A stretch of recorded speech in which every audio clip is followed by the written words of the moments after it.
No.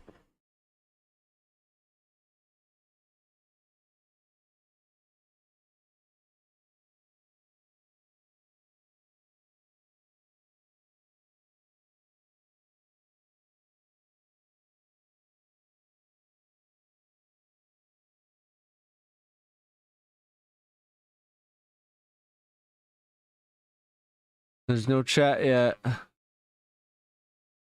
I got no chat in my headphones.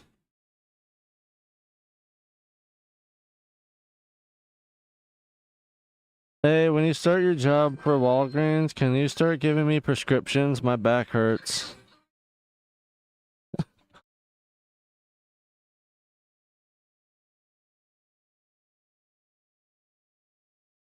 don't have any chat anywhere.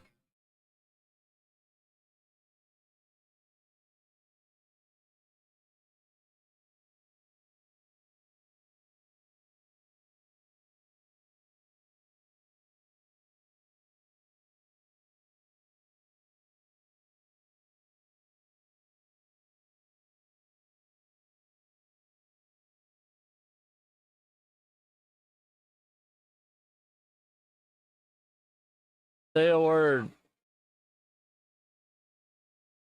Do a word. Do a spell.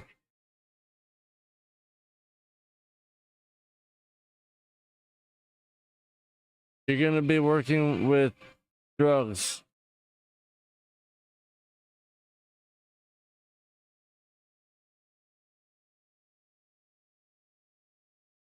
Alright, well, one of two chats is working. Fuck it.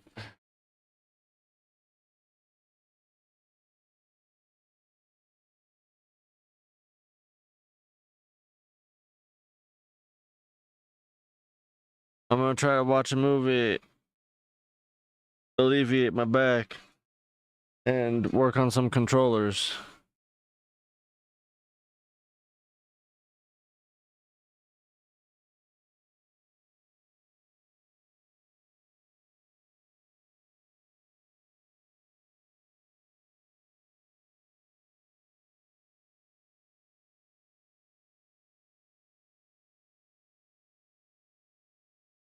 No.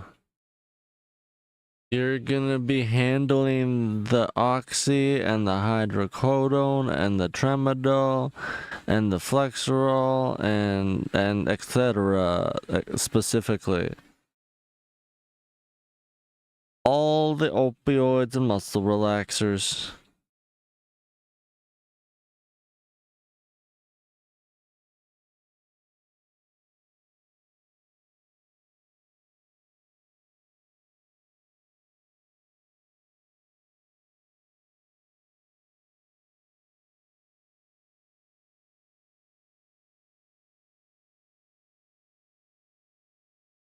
You don't need clearance anymore. Don't you know who's running this administration?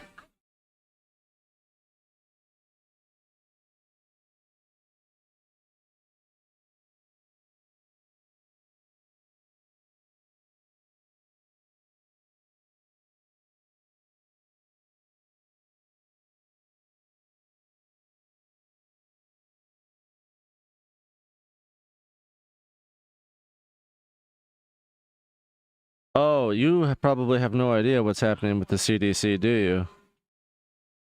I forgot. You're media unaware?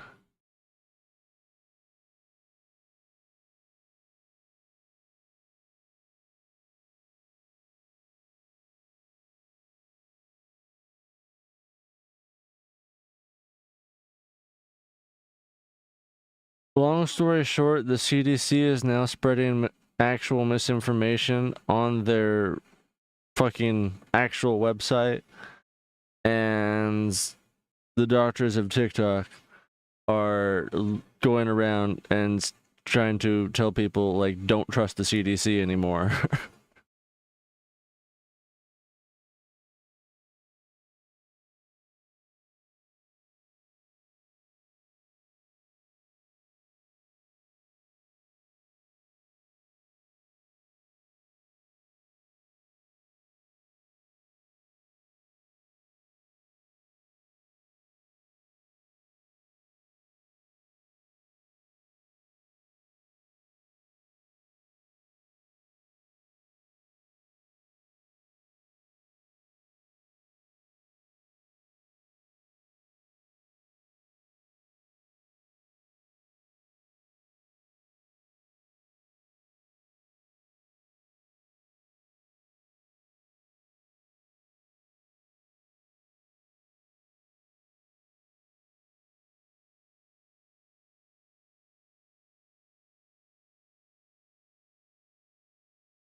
Yeah, I mean, I don't remember specifically without looking anything up. I just know that definitively, without a doubt, unequivocally, without question, the CDC can no longer be trusted.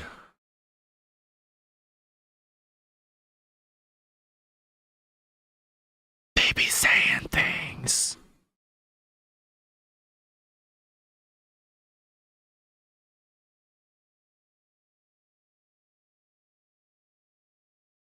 I am stressed the fuck out and also in pain.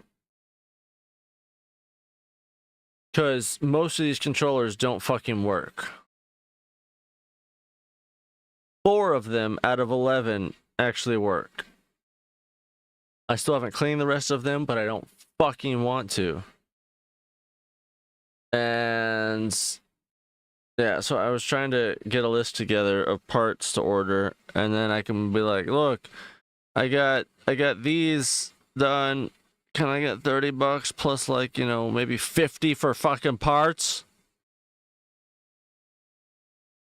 Mostly I'm stressed out because I stupidly you know, was like, oh, okay, I got enough money to order this now, and then, you know, replace that by Saturday with these controllers. So I ordered some bath salts and icy hot shit. And now all of a sudden I'm thinking, fuck, that may have just completely fucked me. Plus, even if I do get these done and, you know, 1 or 2 more of them ready by tomorrow and take them in, like, there's the potential of me fucking up my back significantly worse and then just being laid out for another 2 fucking weeks and not being able to do another goddamn thing, and then having even worse issue with money in January when I need, you know, $200 instead of 20.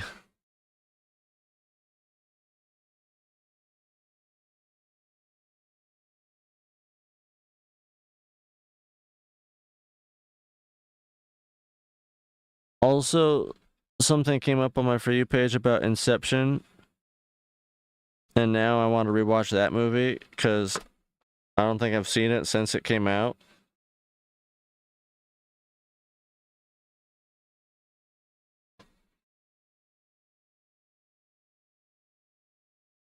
But I did find out a lot of information about it.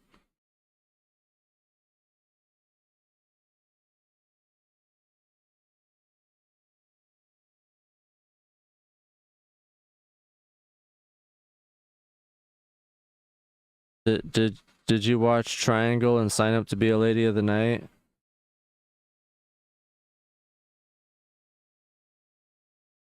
I mean, a nice librarian that yells at people to be quiet while they put away hentai.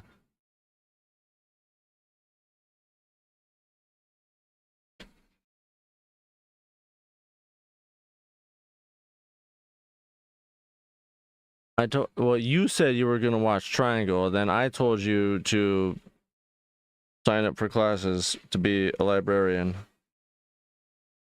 But I decided in this instance to call a librarian a quote-unquote lady of the night.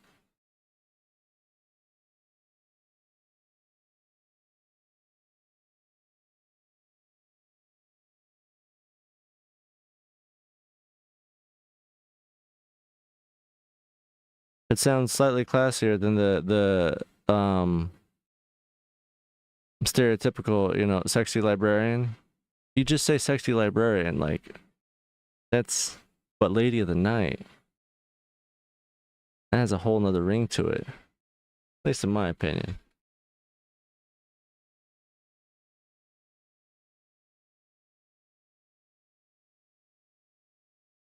You have to pay. No, we fucking went over this. God damn it. I swear to God, you listen to like 30% of what I say.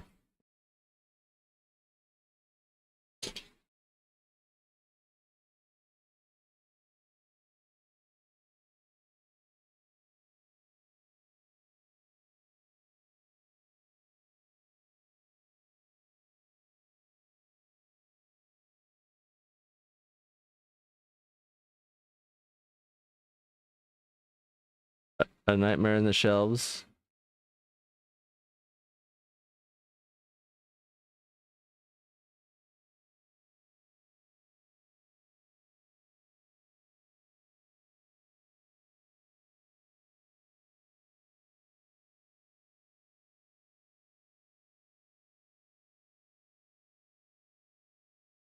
Pretty sure you don't.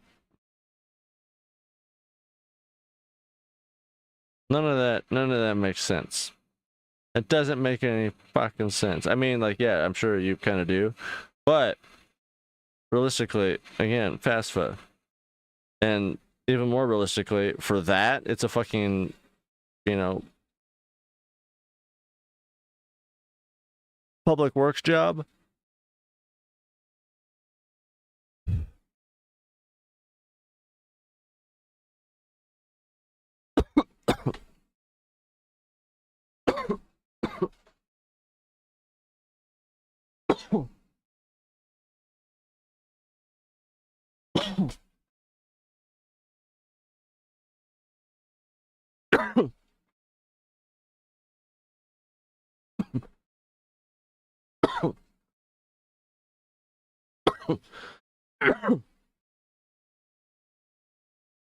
Okay, so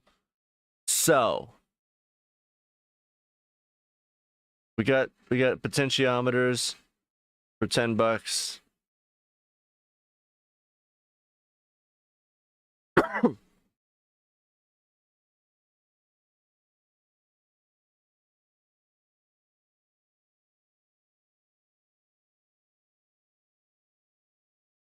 How much is that after tax?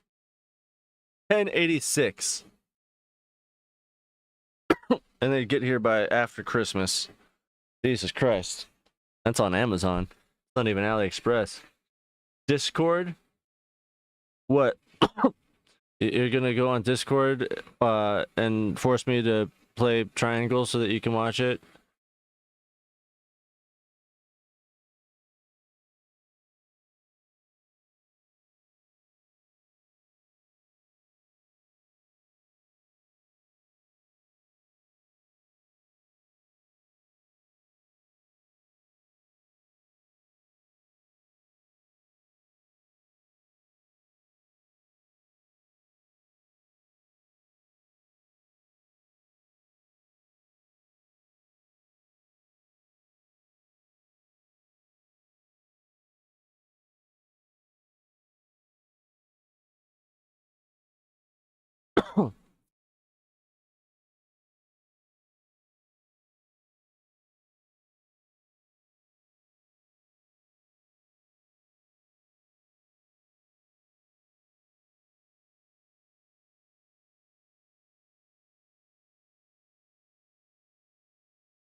Dude, what the fuck? How many people want to be a goddamn librarian?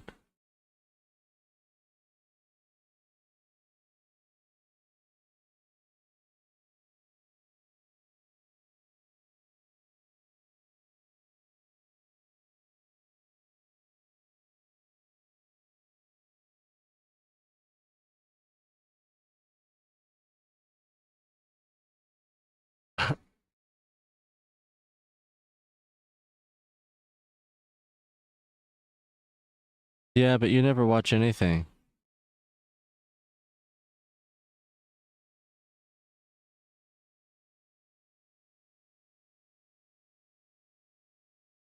You don't even watch the TikTok.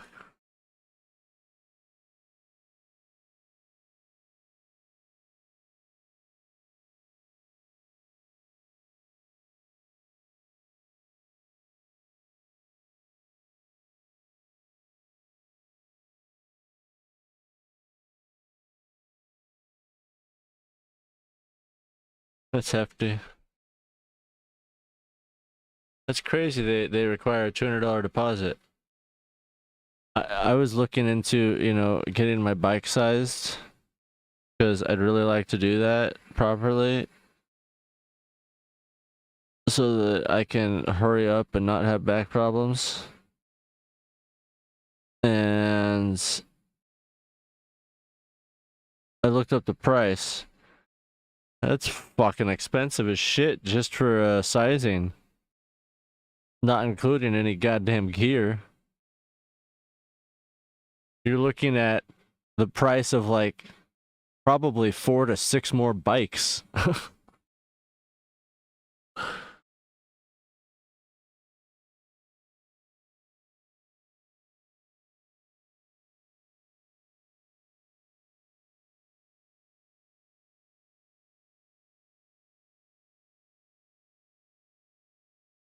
The lowest end was 75, the highest end was 500.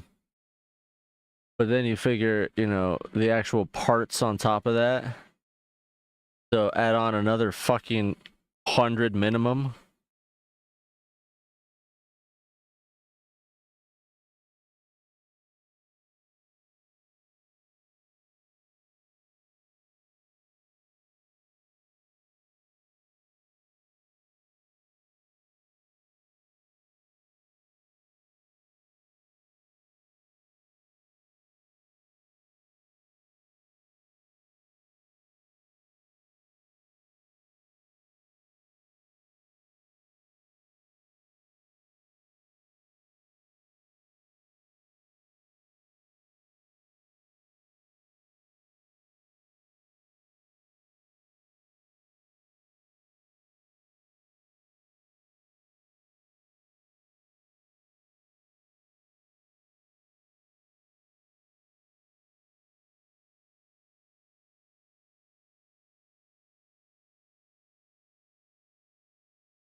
I am sailing away because they don't fucking like it here anymore.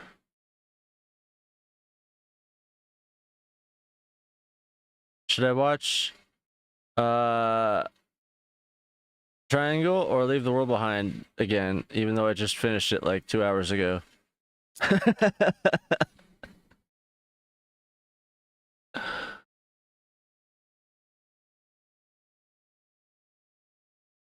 I've definitely noticed a few things the last couple watch throughs, even though like earlier I wasn't paying attention at all. I was just, you know, cleaning controllers. What about Inception? I could.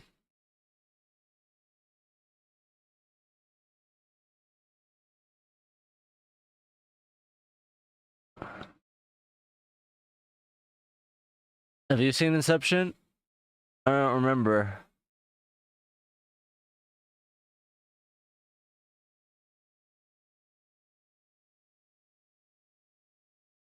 Oh yeah, I definitely didn't have a frontal lobe when that came out.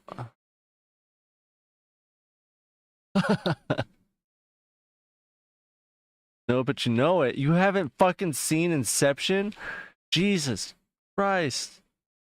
It was a pretty good movie. It was definitely up there for me.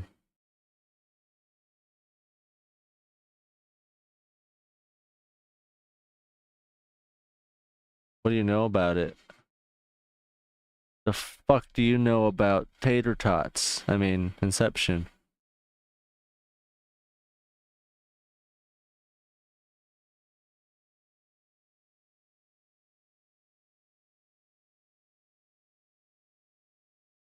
I swear to God, I'm gonna pull a Billy Idol and spin you right around with this information. No, but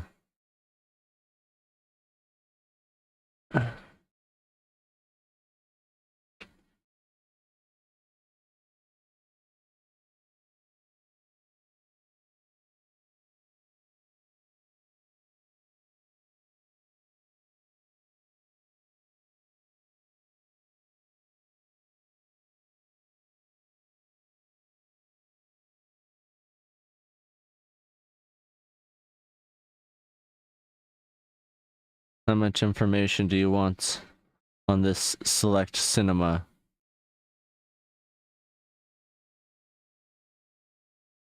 I have 4 theories.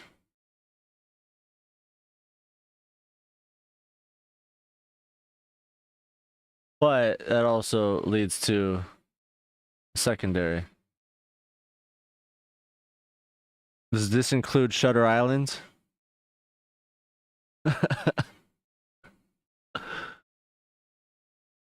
Have you seen Shutter Island?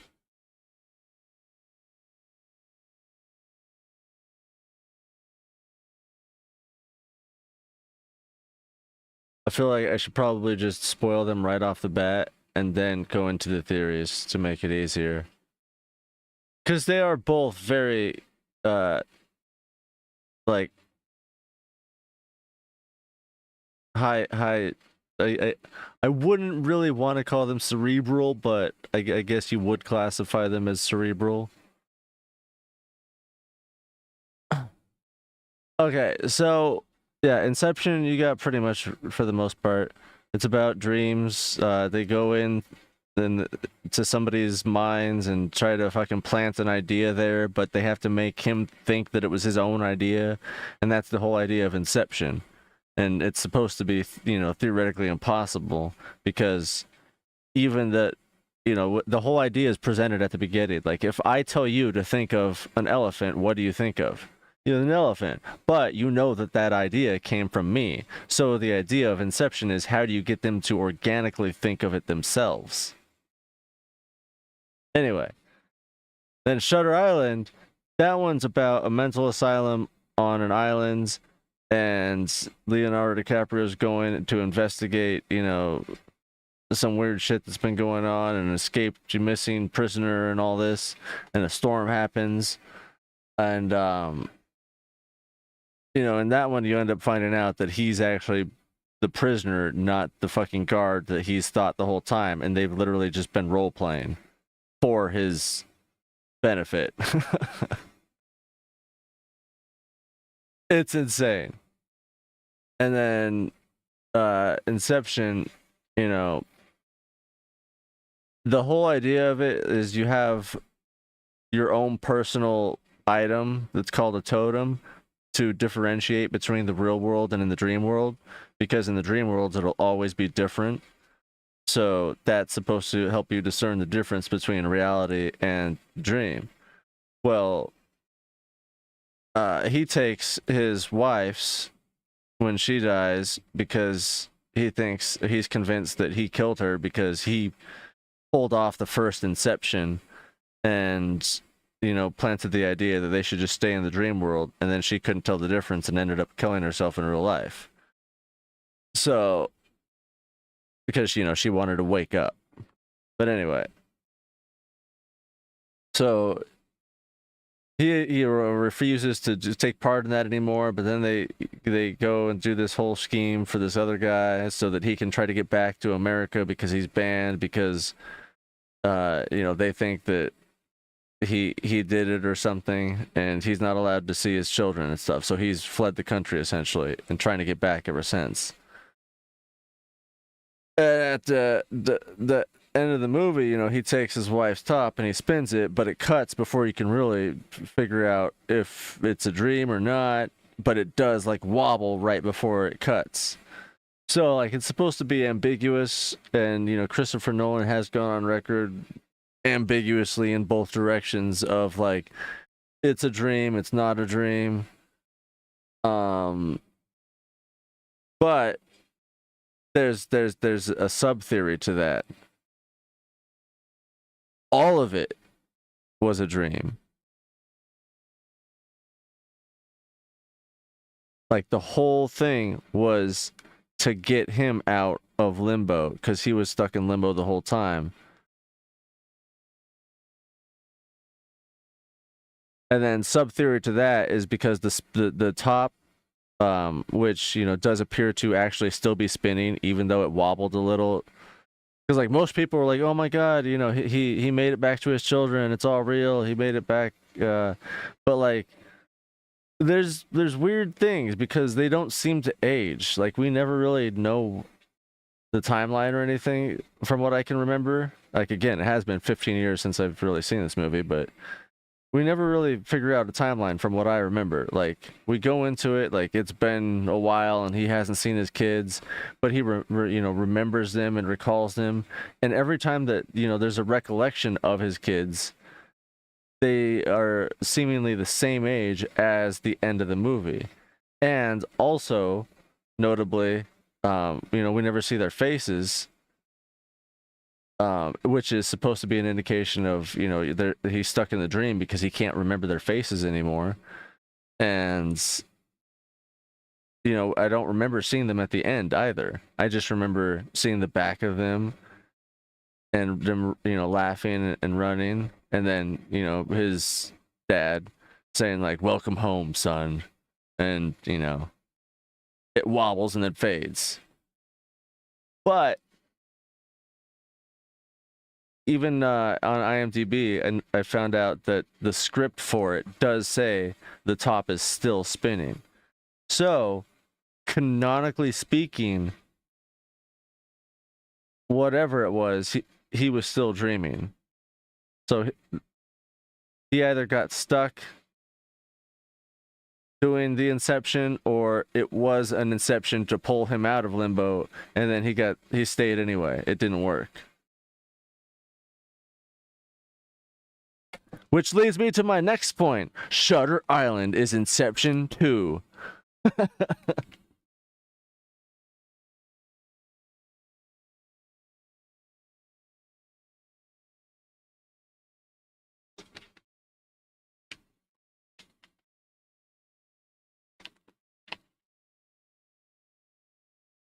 No, but both of those movies are movies you really need to go back and look at to really follow what was going on the whole time.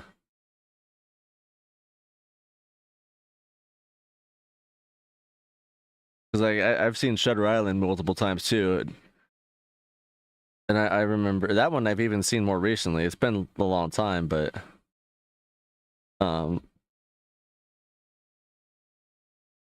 I remember watching it the first time, like Inception, and having one idea of what was going on, and then rewatching it and being like, "Holy fuck! There's so much foreshadowing."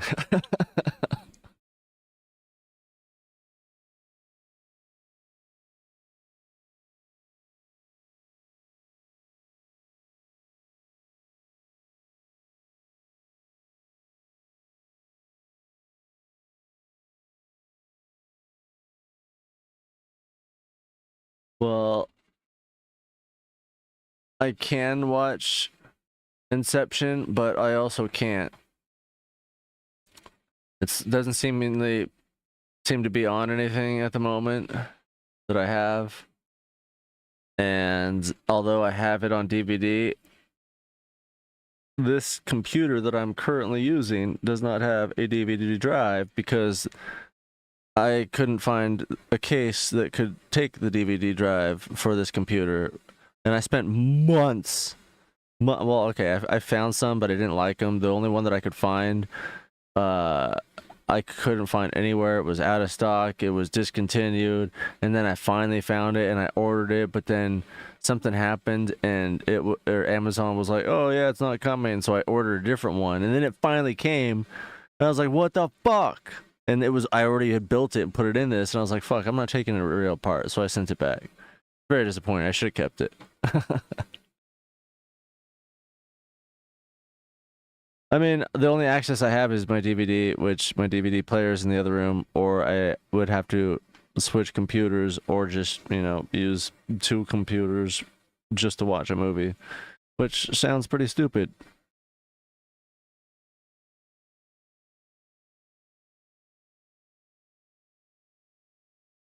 I could also do like that one guy that I follow on TikTok and, start building my own fucking streaming platform. Just start ripping my entire collection to PC.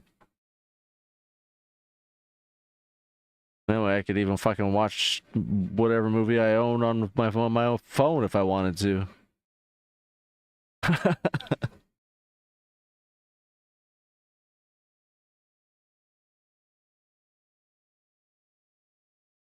I could record Leave the World Behind, put it on my streaming platform, and then be like, hey Alice, watch this shit before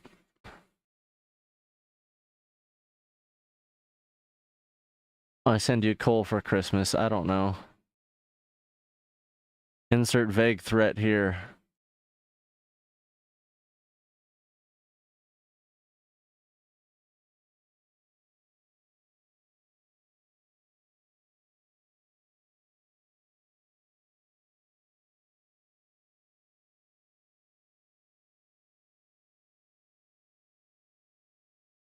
But yeah, one of the things I keep noticing in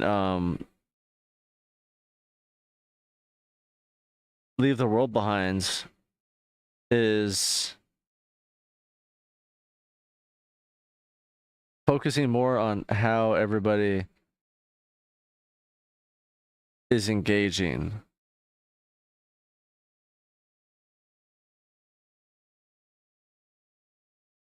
You always have an unimpressed look. That's what do you mean?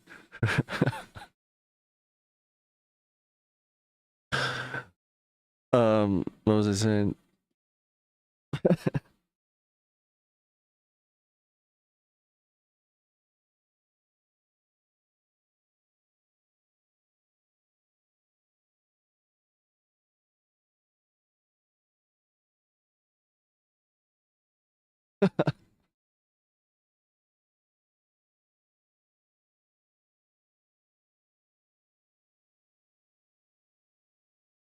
Yeah. Um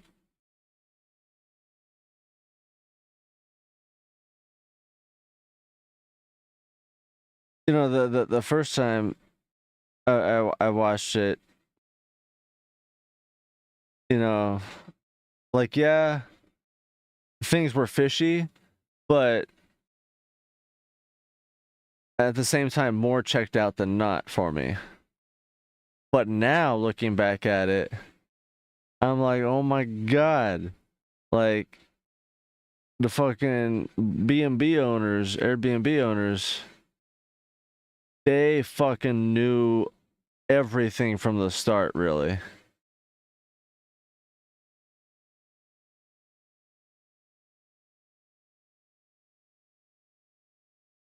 Because when you look at it and they, you know, claimed that, you know, oh, we came back because there was a blackout and my knee hurts and we live on the 14th floor.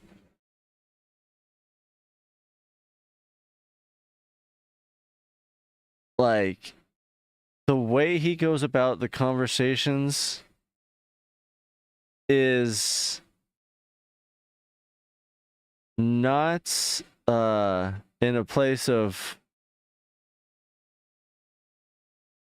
like timidness or anything, but it seems off. And also just, you know, unsure. It's, you know, I don't really know how to put it. But he knows exactly what's going on from the start. Well, he doesn't know. He just suspects. And his daughter also suspects, but knows and suspects less. If you follow. So he thinks, you know, the world's ending, or, you know, we're going to war or something. And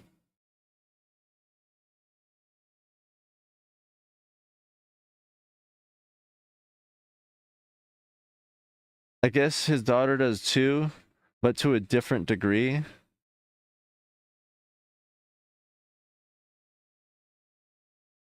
Like, I think he's thinking more along the lines of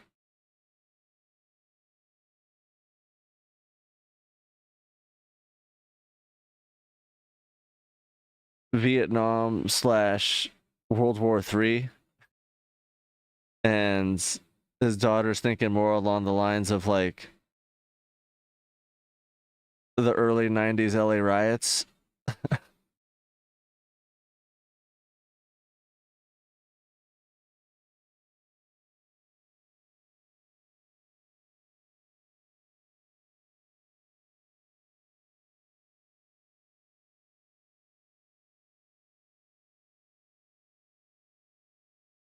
Because like throughout the entire movie, he starts, you know, you can finally see it at the ends, but like he's extremely composed, but he almost seems utterly terrified, but also extremely confident in knowing, well, you know, quote unquote, knowing what's going on. Like, you know, he pretends that everything's fine, you know, he keeps everybody's cool until he puts all the pieces together. And then at the very fucking ends, you know, he reveals to the dude's wife first, but then he reveals to him once he's confirmed it even further. And that's when he's like, we need to get the fuck to where he just told us that bunker was. And I need to know that you're on the same side with me. And then he fills him in. It was kind of like, you know, the whole time he was trying to hold back telling them the full, you know, hey, so this is what I think is going on. And we're about to go to complete war with each other in complete chaos because it's all misinformation and you know, we're supposed to be doing this. We're supposed to do this to ourselves. That's what they want. Because like he even says at one point, I forgot to who he's, if it was to his wife or to the husband, but he tells one of them, you know, it would sound a lot less crazy if we were just going to war. And then he, you know, goes off about like, what I'm about to tell you sounds completely absurd. Because it's a whole plan about, you know, the lowest cost way to get a civilization to destable itself.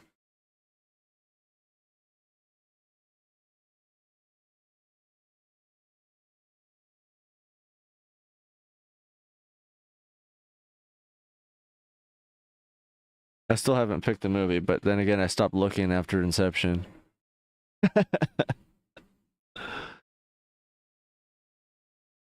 I do like the Cloverfield shit. I never really liked the original Cloverfield, but I love Cloverfield Paradox and Cloverfield Lane. Cloverfield Lane was something else. You didn't watch that, did you?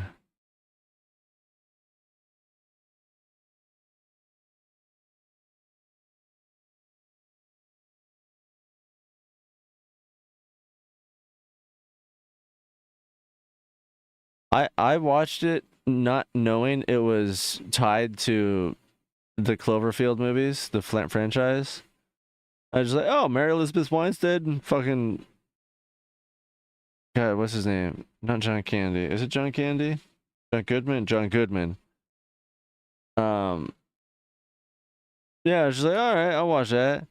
And then it was fucking weird as shit.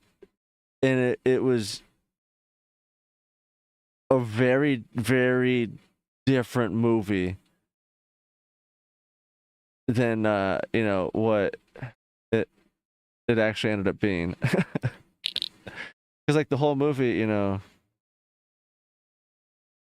I forgot how it happens. Oh, that's right. Okay, I think he causes the accident because he's rushing home, and then causes her car to crash. But all this while, you know, stuff is actually happening anyway. And oh, somebody's home. I might have to go help. But yeah, so he, you know, takes her back to his place, but also like his place is an underground bunker and he's locked every door like 7 ways to Sunday, and he's also locked her in a separate room. So like it starts getting really creepy, and Mary Elizabeth Winstead in that movie is rightfully creeped out, and um they it seems to be going fine at first, and they start to kind of um trust each other somewhat, but yeah, he's trying to convince her that like that we're on the brink of World War III or some shit, and this is the safest place. So the whole movie you're kind of debating like, is that true, or is he gonna assault her? Like it was crazy, and she kept thinking the same thing, and finally somebody else, well, she ended up letting somebody else in or something at some point without him, while he was doing something, because like it's kind of a big bunker. He's got different little sections in it. Like it's small but it's big. And so yeah, the dude that she ends up letting in, he ends up killing for some reason. But I think it was because she, was telling him that she doesn't feel comfortable, and he thinks that she's doing something fishy. So yeah, it was crazy. It was a wild ride, and she finally makes it out, but then finds out very quickly that there's an alien invasion and like civilization has been destroyed.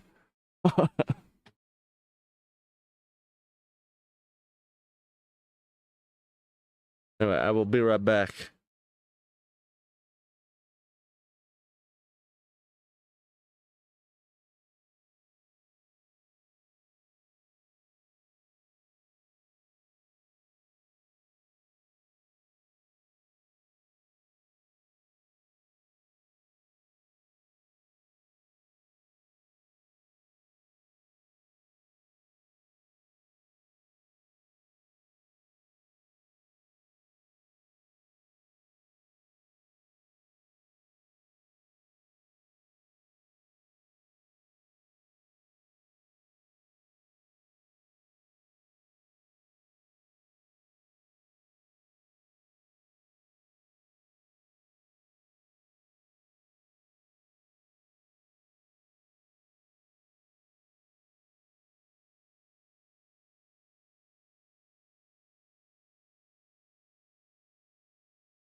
Oh, would you look at that?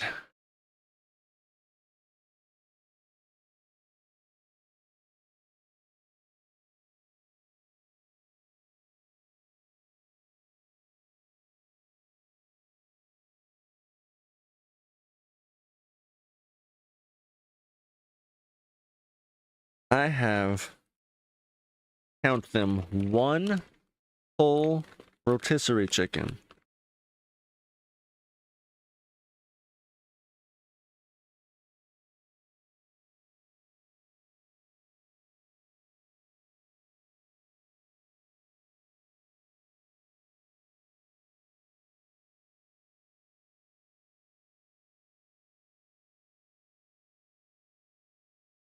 I don't know what to do with it, honestly. It just always looks good. And I got asked if I needed anything from the store on the way home from the hospital, and I was like, you know what? I need water and food sounds good. And this is the food I thought of. What do you mean you don't know? What the fuck do you mean you don't know? You don't know what? You don't know nothing about birthing no babies? Rotisserie chicken?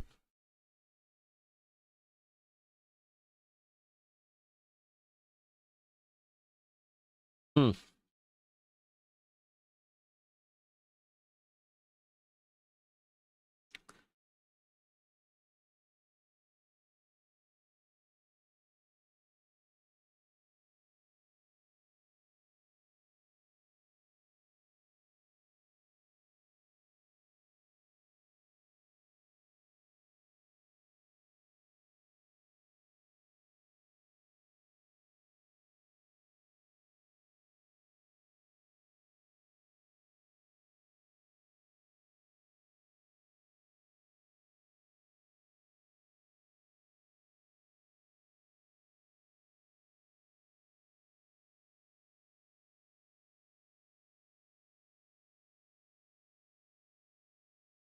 How much protein is this if I eat the whole thing? I'm definitely not gonna, but like,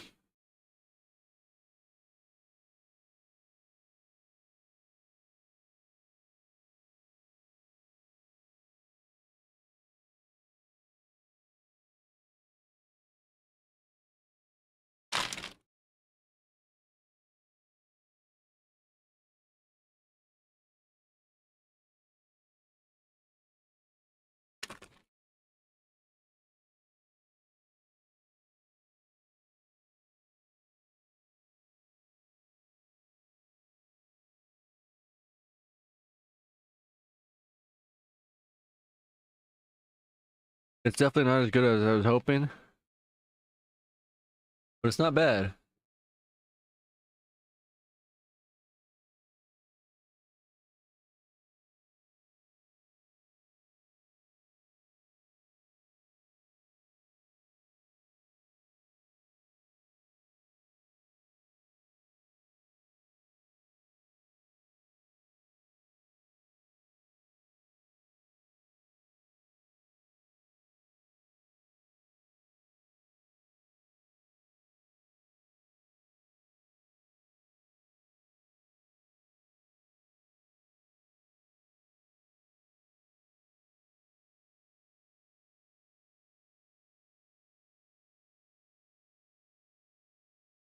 Oh, look at who's here. Fucking Ariel.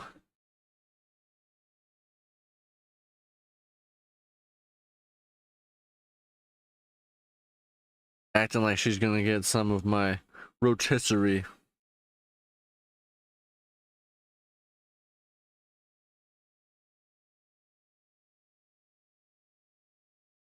Now you want to get up. Now you want to come in here. You never make it past the doorway. You just sit over there and stare.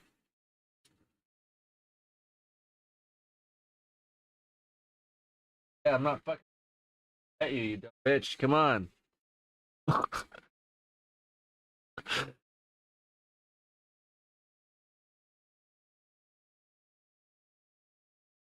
Just try to pet her, like all she's doing is tilting her head more and more back as she sniffs my palm and snarls her teeth back to try to take a bite. Yeah, I'm not fucking feeding you any of this. The doctor said no. He said specifically no rotisserie chicken for Ariel because she has rocks in her tummy. And until you stop having rocks in your tummy, you can't eat anything else. And you won't stop having rocks in your tummy until you die, so. That's what he said. Stop looking at me like that.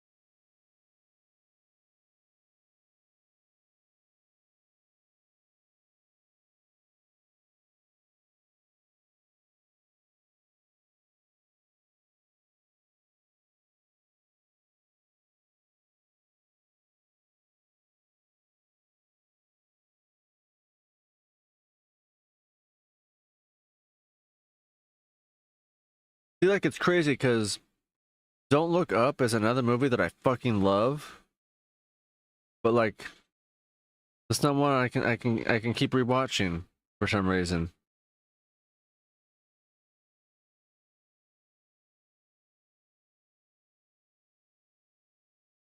I think it pisses me off too much.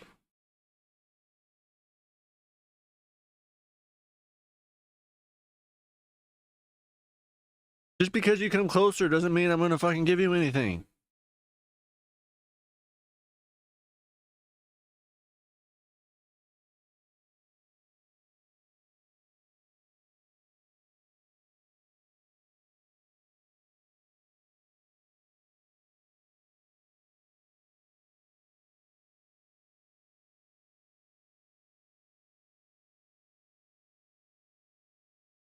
In what way, what? One second, I'm gonna see if she needs to go outside, just in case.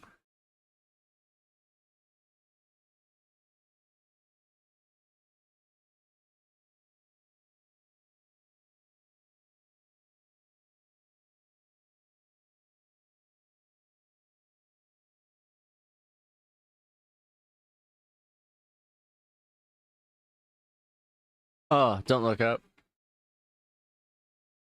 Because, Jennifer Lawrence, Don Cheadle, and Leonardo DiCaprio are the only remotely intelligent people in that entire movie. Everybody else is basically the Trump administration.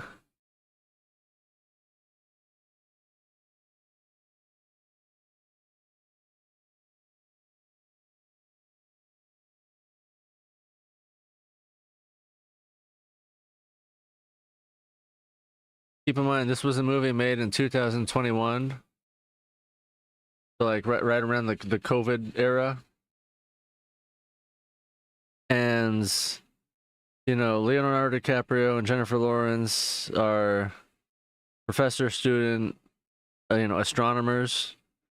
And she finds this, asteroid. It's essentially Deep Impact, but more of a dark comedy. Because, like, if you haven't seen Deep Impact, a group of kids find a comet that's supposed to take out the planet, and it ends up being true. And then, like, they're kind of the saviors of humanity, except for, like, half of humanity still gets taken out. But in Don't Look Up, nobody fucking cares. Nobody fucking believes them. Like they're going on all kinds of talk shows talking about, how this asteroid's going to be taking us out, and uh all these measures that could be done to try to save and stop it and all this shit. And they just are like, what's Britney Spears doing these days? They just change the subject or some shit.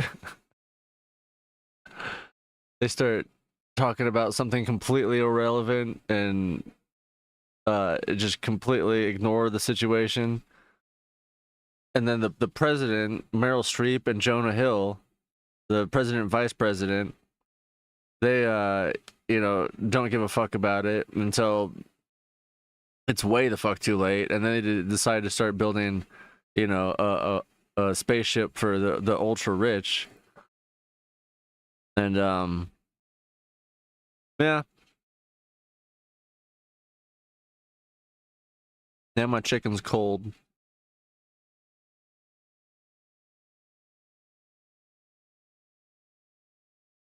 And I think Ariel's done with her food.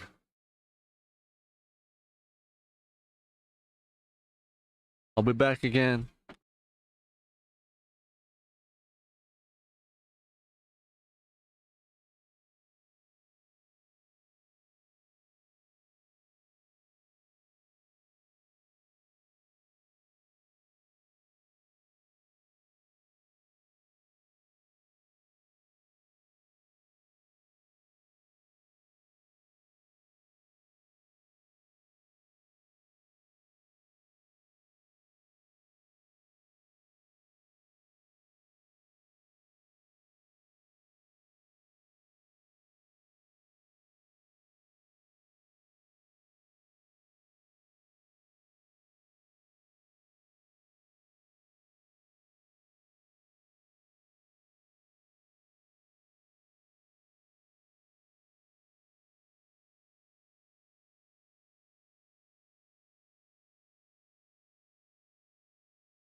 He did all the stuff and things. Well, you should have seen more movies, and I wouldn't have had to tell as many stories.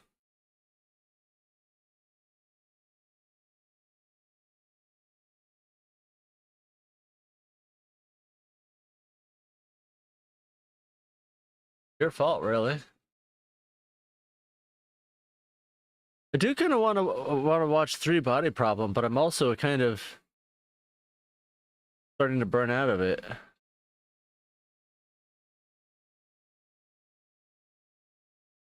Mostly because it's, 8 episodes instead of just like an 8-hour movie.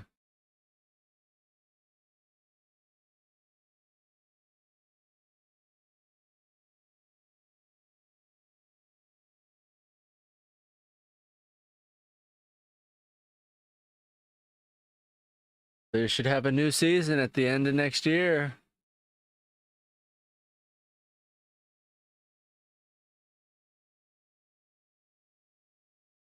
It's awesome. It's a good show.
They need to fucking make a goddamn another Cloverfield movie.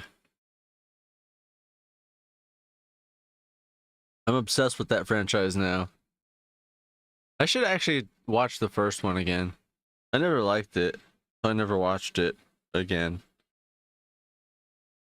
But the other two, I fucking love.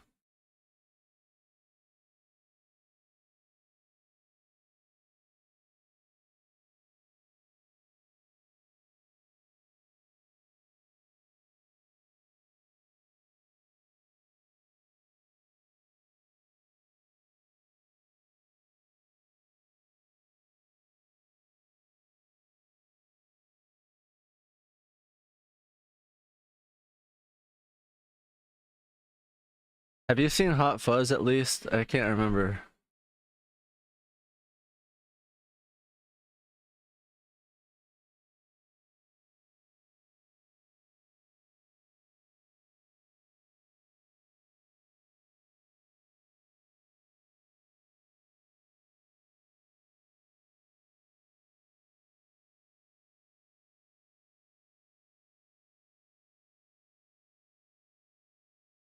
Oh my god.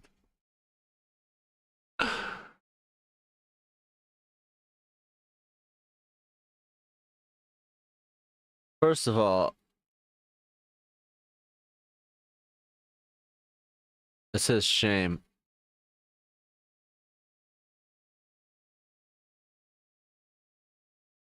Second of all, oh, I was supposed to do this. That's not the fucking. What the fuck happened to the goddamn GIF? The you ain't seen Bad Boys 2 scene.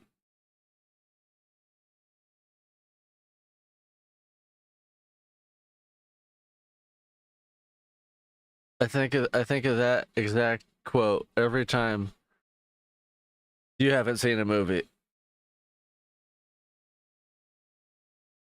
Yeah, it's kind of hard to fucking explain the goddamn quote when you haven't seen the movie to understand the context.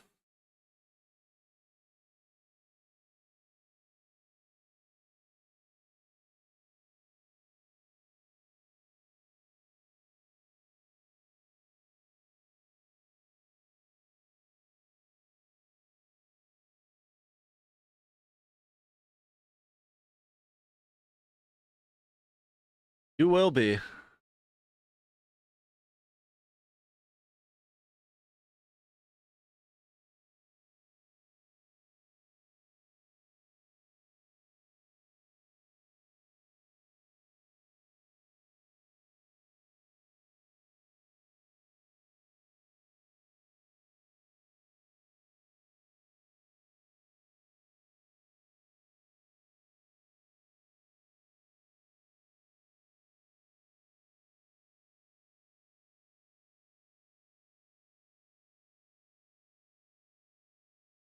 The fuck is this? The Cloverfield Files?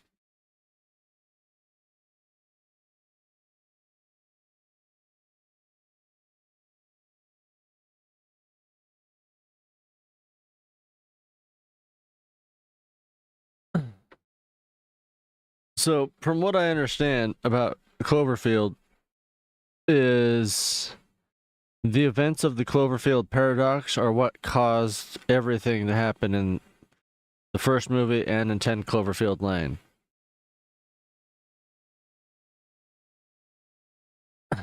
It's basically, you know, people fucking with physics and bursting holes in dimensions accidentally, merging parallel universes and whatnot.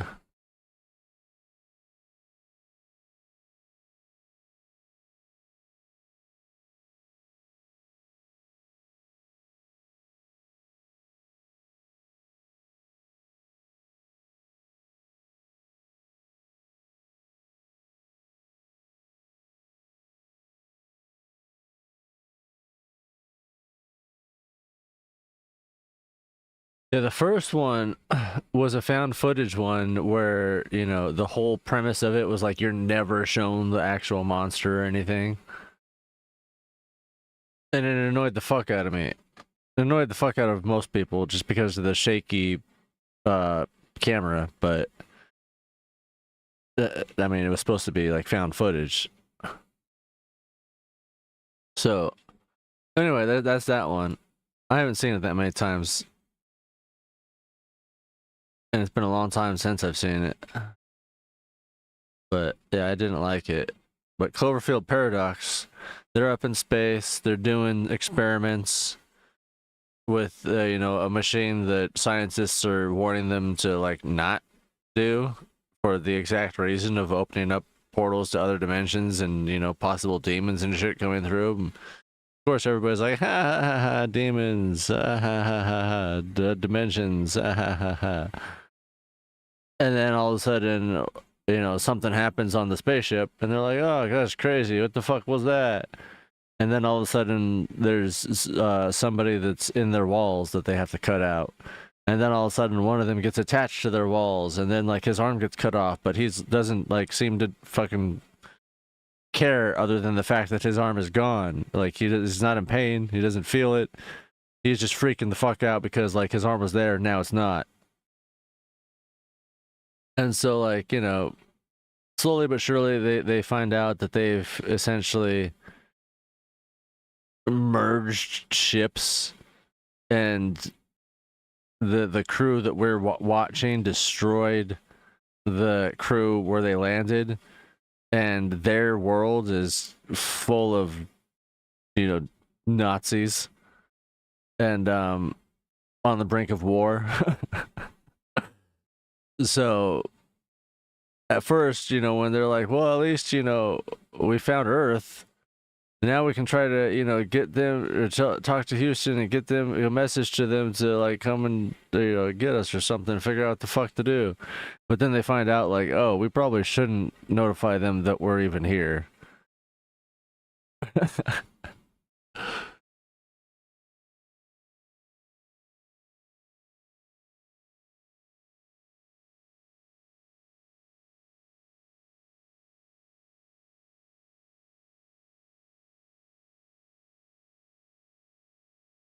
Meanwhile, part of the war that they're on the brink of, they actually break out in, the demonic dimension war, because all these monsters start slipping through the dimension of that world. Which I believe, if I were to look into it, is probably where we get the found footage from for the original. From that world.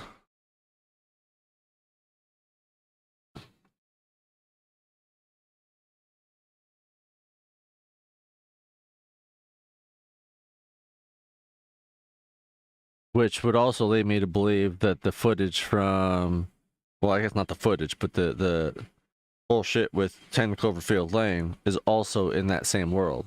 So there's two worlds, but we're focused on one of them. I think, from what I loosely understand. Also, Cloverfield's not on anything unless I pay $4, so... Boo!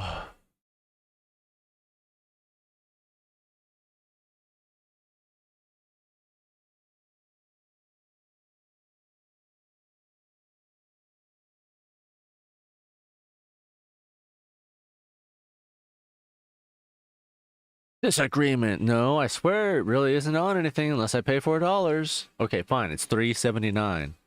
But you figure with tax.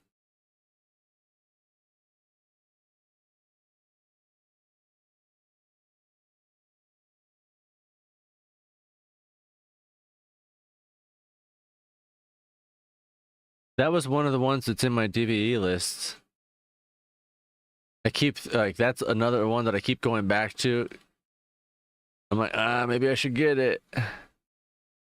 I think the 3-pack is only like $4. So realistically, for the cost of renting one of them on Amazon, I could potentially have all three of them on DVD to watch endlessly, well, until I get DVD rot. Okay, so brand new, it's $8, but used, it's still $8. Oh, never mind. Oh no, there's $5. Okay, Blu-ray is $8. DVD is $5. That's as cheap as it goes.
Huh. As of June, we potentially have a direct sequel to the original Cloverfield film in the works. Allegedly.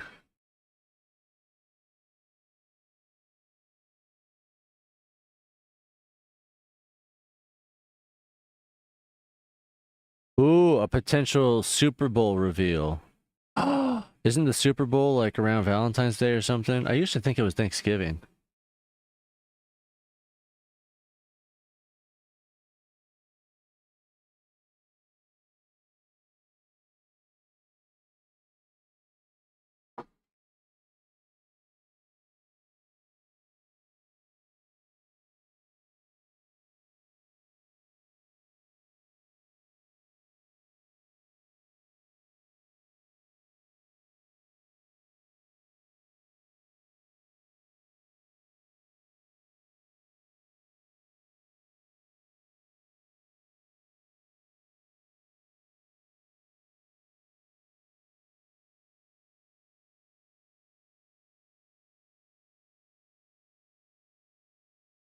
I thought you wanted to work for the library. Come on, no more.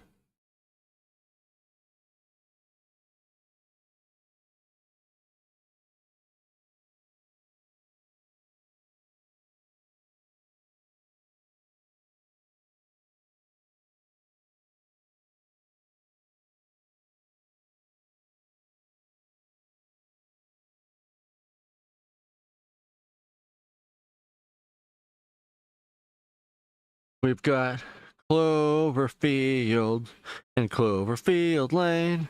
Then we have the Cloverfield paradox. And now we have the Cloverfield files.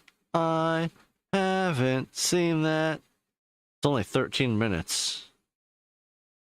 And it's rated 3.4 out of 10.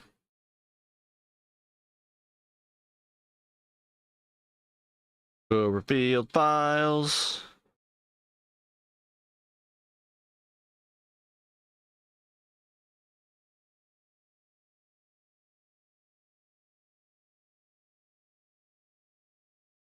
Here we go. Untitled Cloverfield sequel. Oh, I already have it on my watch list. Nice. In production. The Matrix 5? What the fuck? We don't need the Matrix 5. I guess I'll add that to my watch list.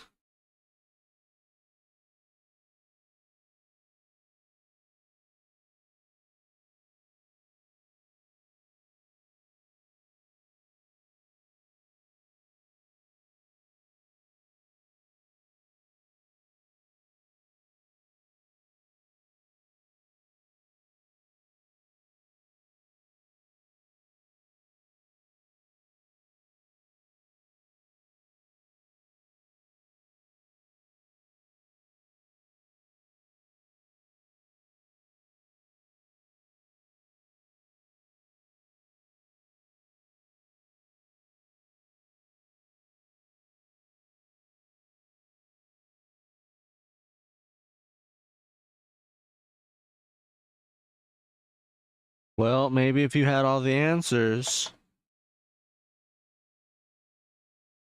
you'd already be there. You ever think about that? Huh?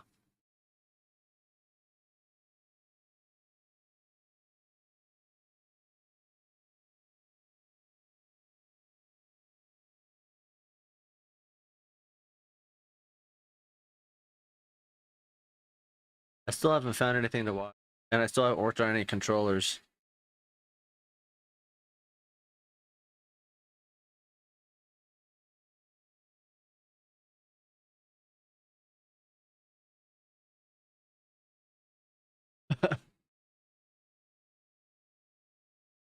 You're gonna squander knowledge? Like some sort of gatekeeper?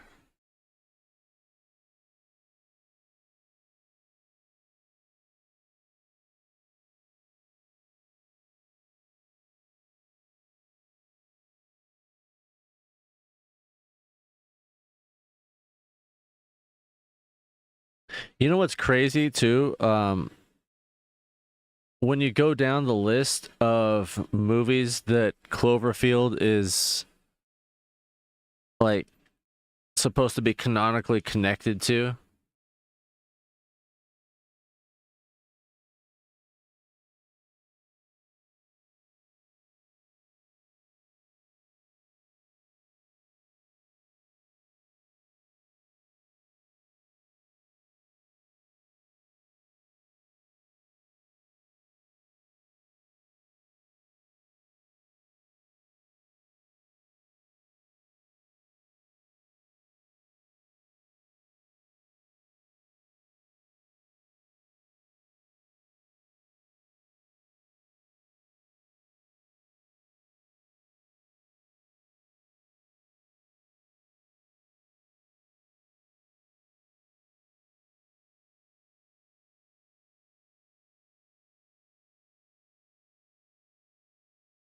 The King in Yellow. Submarine?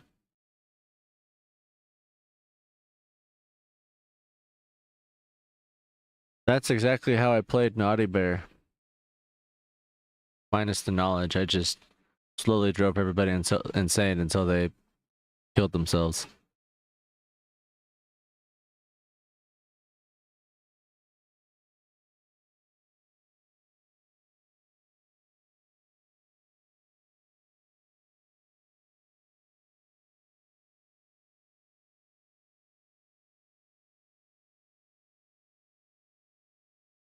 You're an old horror story.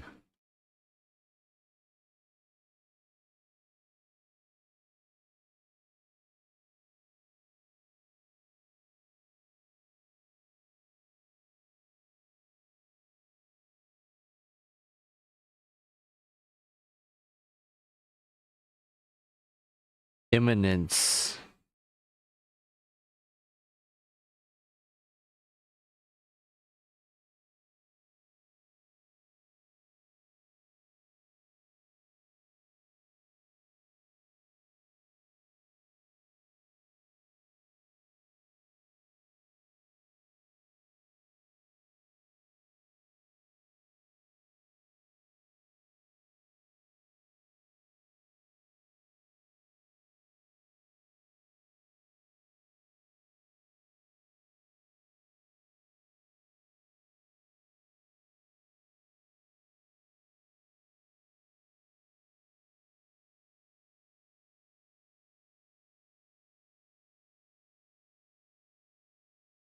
Barbie is sci-fi fantasy?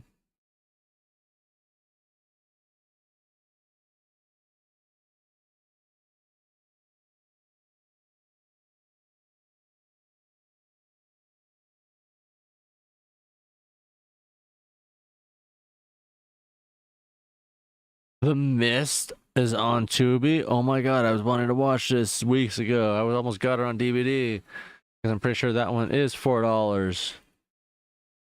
I'm gonna go look. I'm gonna go look.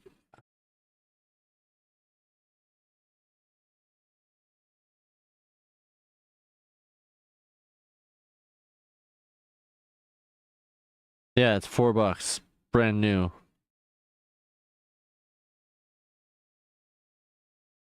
Used for $1.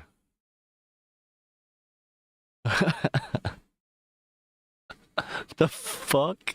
It's $4 delivery though. It's from Goodwill.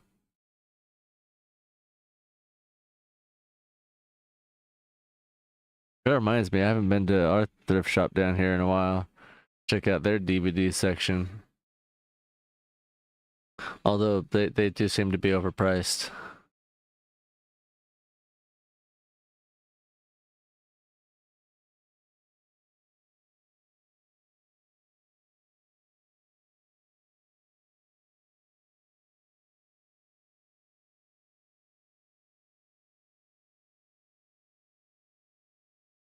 Um,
Huh.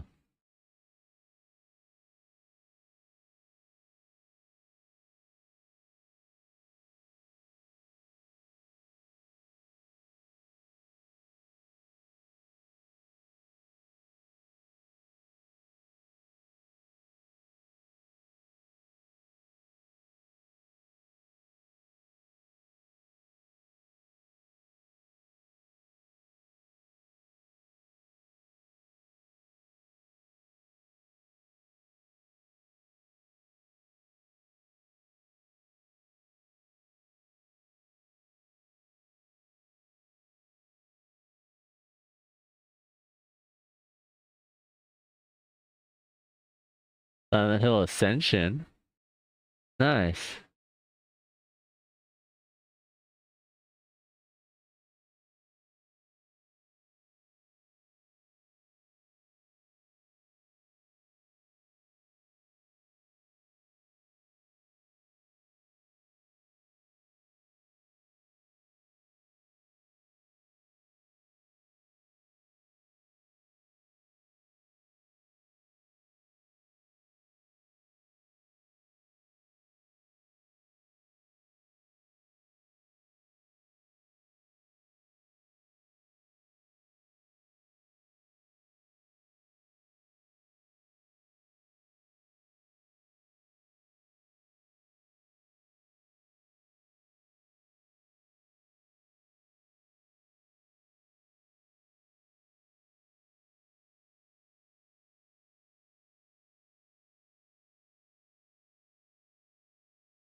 Fuck it, I'm gonna watch The Mist.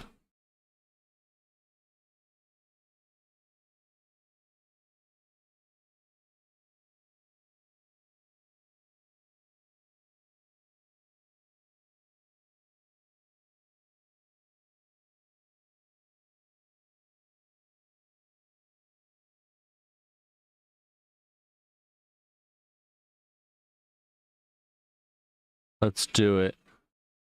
Let's do it. Let's watch The Mist.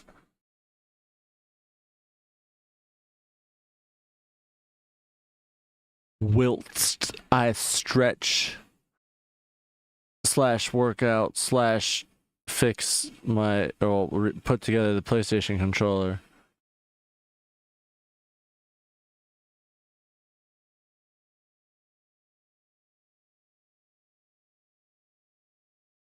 Dude, fuck Thomas Jane, man. I disagree with him. He was all like, I was miscast as the Punisher. He was supposed to be Italian and have dark hair, and they had to dye my hair, and I'm not Italian. John Bernthal was perfect. Motherfucker, John Bernthal's not Italian. Secondly, I love Thomas Jane's Punisher, and I wanted to see a sequel to that, but he never fucking did one. And then John Bernthal was all like, I'm Punisher. And then John Bernthal heads got on board and were like, he's the only Punisher. And I was like, fuck that. And I never watched it. Now I want to watch John Bernthal's. But I wish Thomas Jane would do one. I don't know who that is. Fine. Don't worry about it. Think about it with your library knowledge.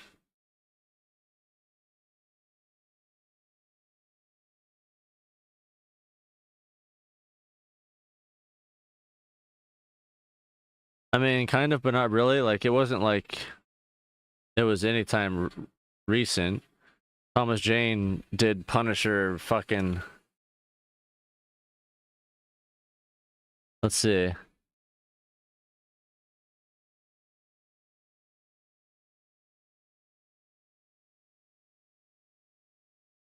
Yeah. Thomas Jane did the Punisher 21 years ago, and John Bernthal did it like 5 years ago. 6 years ago.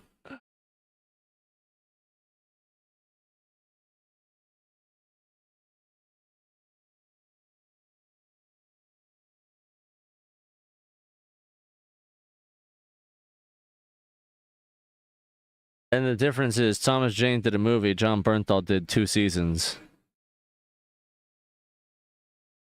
Now, I will completely admit, John Bernthal's character base looks, and I'm not, a comic book nerd or anything, but it looks fucking comic book accurate for fucking Punisher.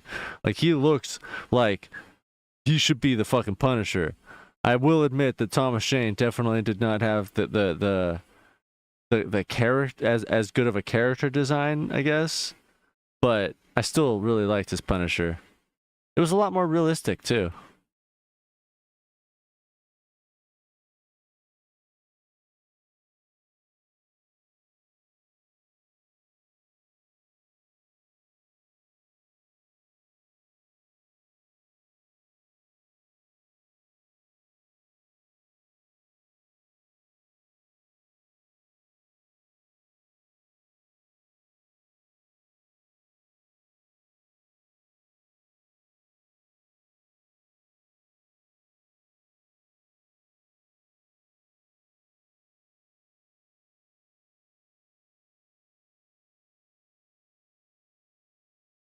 You didn't know a lot of things for a long time ago, but guess what? Shit's been happening.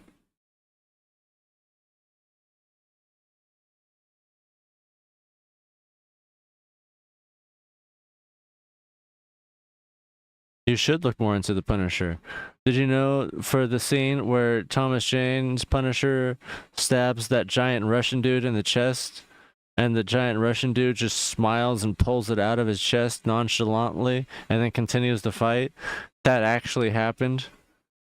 They were supposed to use a, prop knife, but it didn't get switched out, and he got stabbed for real, but the dude was like cool with it. And then Thomas Jane felt really bad and bought him a beer afterwards.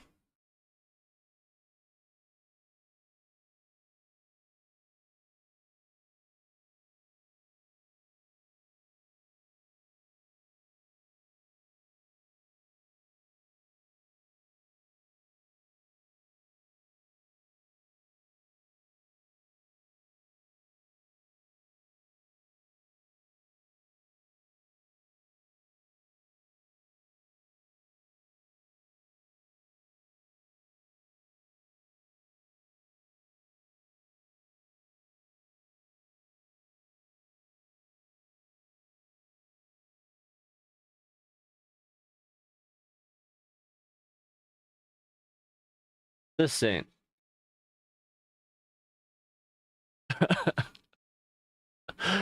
If you can't tell, the knife is fully embedded right there.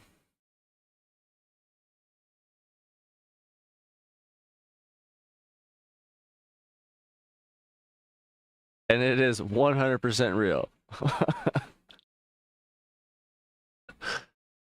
Honestly, if I got stabbed in the chest, that's the way I'd react too. Like, not because I wasn't in pain, but like that's just my shock, you know? Straight to maniacal laughter.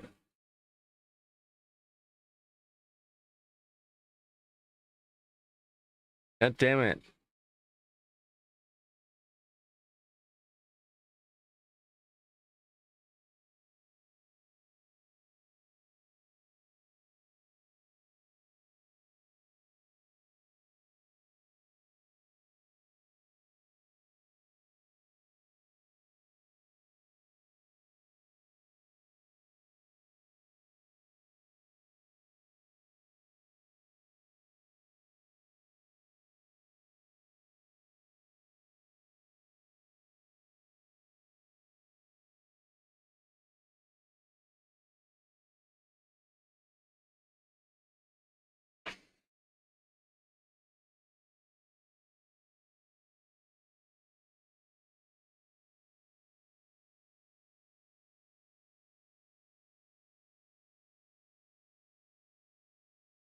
Yeah, I don't really know anything about the comics for Punisher. All I know is from the Thomas Jane movie.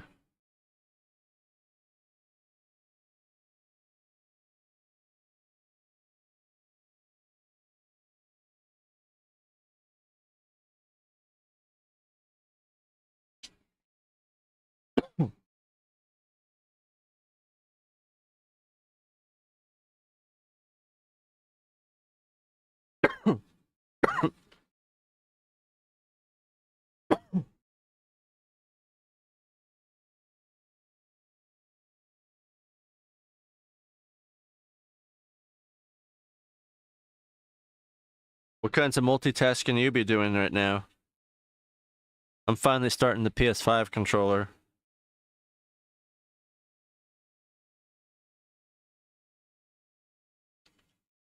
I have a GameCube controller that's over there, but I'm trying to retrobrite one of the buttons because it looks weird. Even though the whole controller still kind of looks like shit. It's all scratched up and missing paint here and there, but I figure maybe if I can make the button look a little bit nicer. Can't do shit else for the rest of it.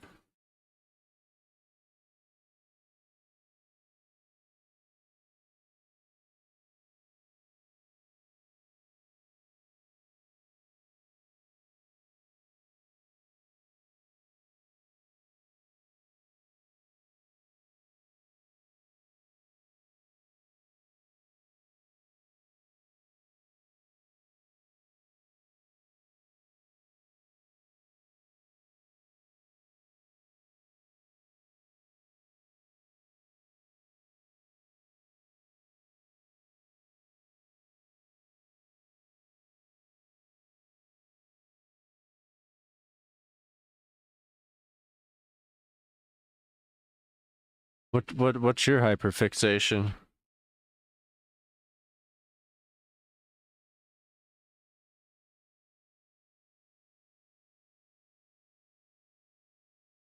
Show raccoons?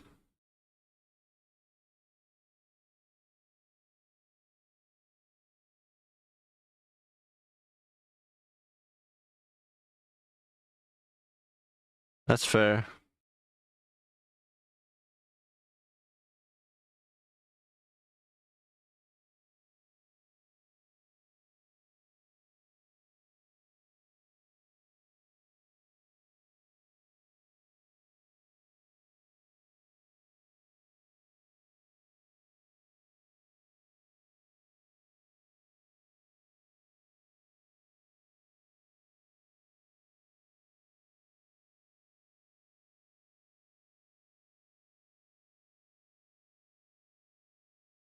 You're searching for a Minecraft world?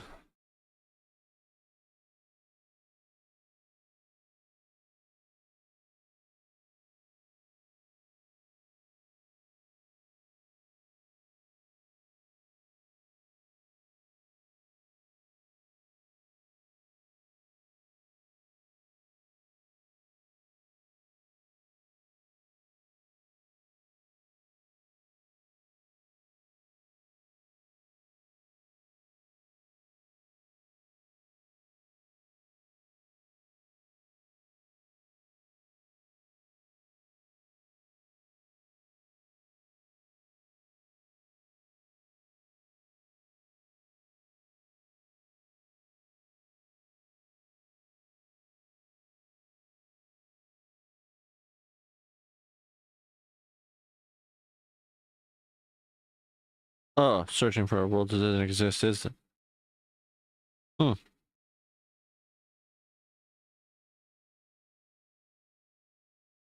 I have not heard of it.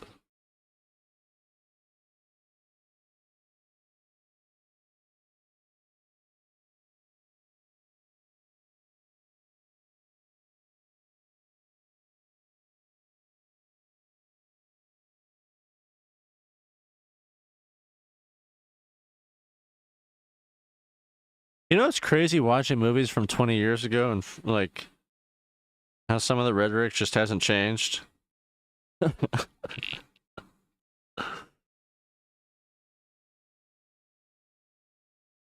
Like right now, they're talking about how shitty the government is because they're more focused on, you know, wars and building bombs and shit, and then helping people.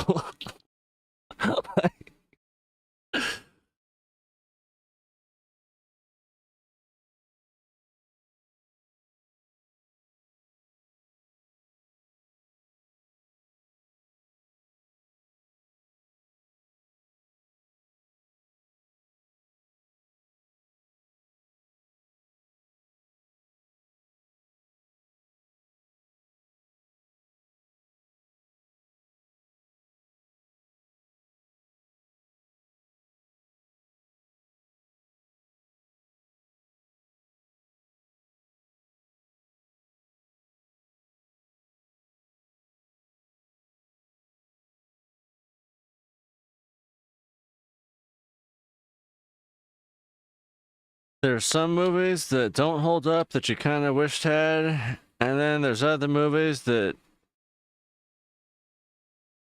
well, they held up a little too well, and you really wish they hadn't.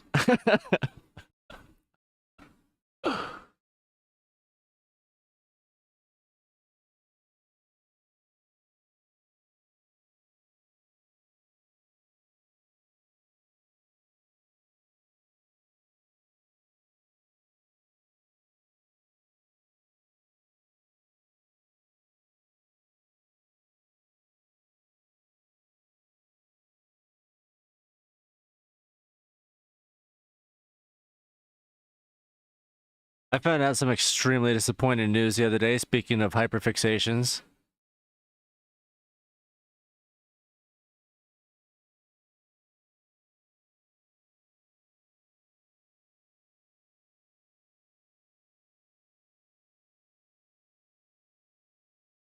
And I'm starting to feel like a significant portion of the cast of The Walking Dead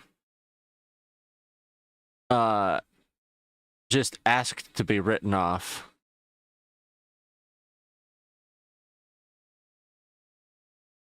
It started out with somebody saying, you know, I just found out that the reason why they killed off T-Dog in The Walking Dead was because the actor couldn't show up on time to shoot or whatever.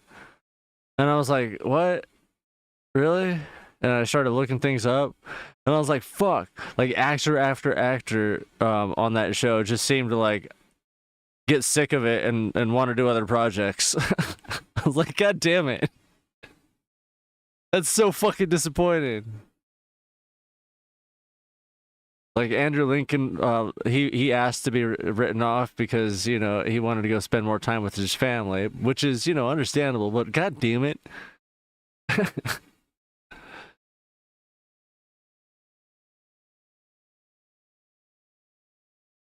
And then, you know, I knew Chandler Riggs didn't ask to be, like, he still wanted to be part of it. Like, there was that was a whole thing.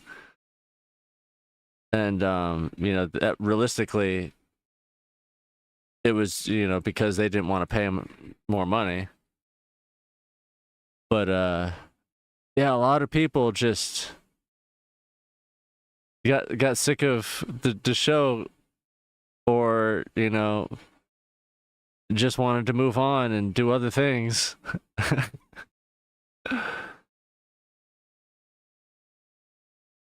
The Walking Dead, there's 11 total, but yeah, it ended on 11. It started in 2010. It lasted until 2021, only because COVID extended it. And they literally wrote an extra 6 episodes just to drag it out a little bit longer, to try to make up for the extra wait. I think they even added a few episodes to the season 11 to do that, to make up for that. So, like, versus, hold on, let's look it up.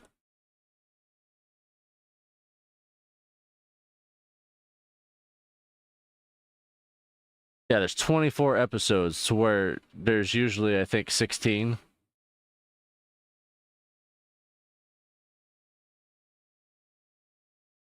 Yeah, 16 seasons is the standard. And then they gave season 10, 20, 22 episodes because of COVID. And then they gave season 11, 24 as well because of COVID.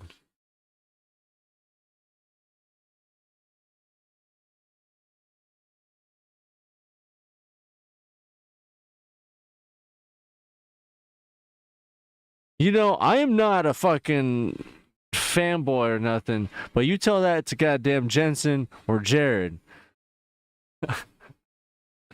Doing Supernatural fucking 26 episodes a season for fucking 15 goddamn years.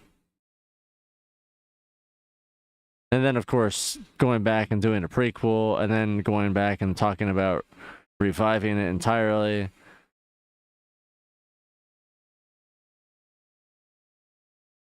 And that's not even just them. Every actor on Supernatural wanted to continue being in that show, except for maybe, um, Mark. Fuck, what's his name? Crowley. Mark Shepard. I mean, to be fair, I think he did, really want to be on it, but it was the fact that they just kept giving him such shit writing. I think that was his really only issue. Oh yeah, I can't stand the actors. As soon as Supernatural ended, like both of their like true personas started coming out. It seemed like.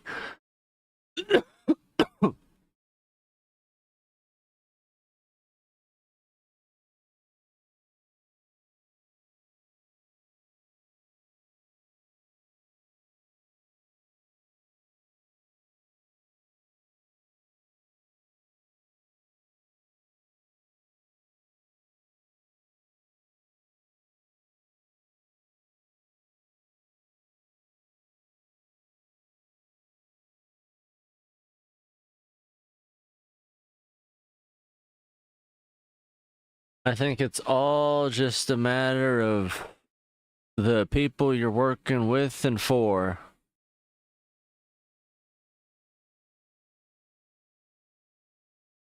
The Supernatural cast seemingly had a great crew. Walking Dead, maybe not so much.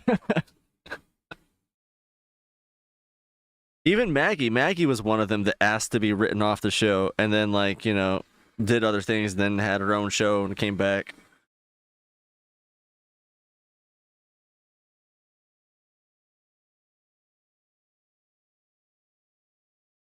It wasn't though. You never watched it. You can't say that.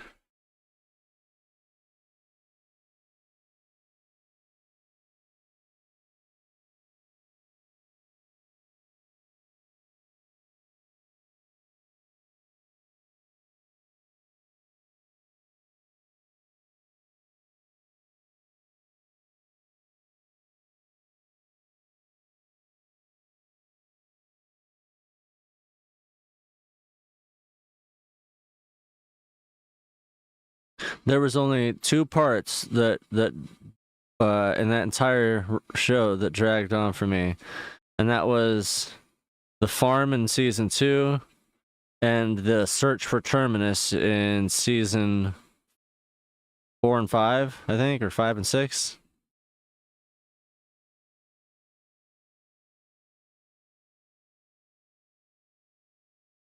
What was dragging?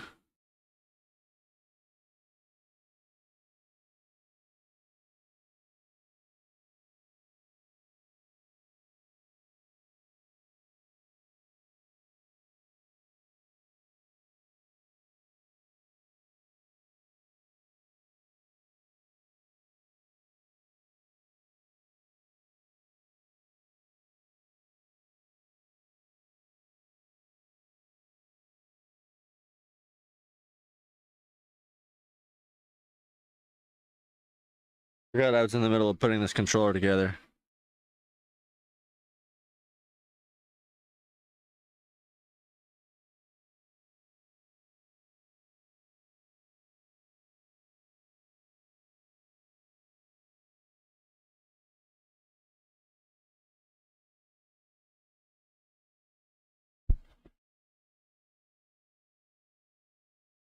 You could try spelling them.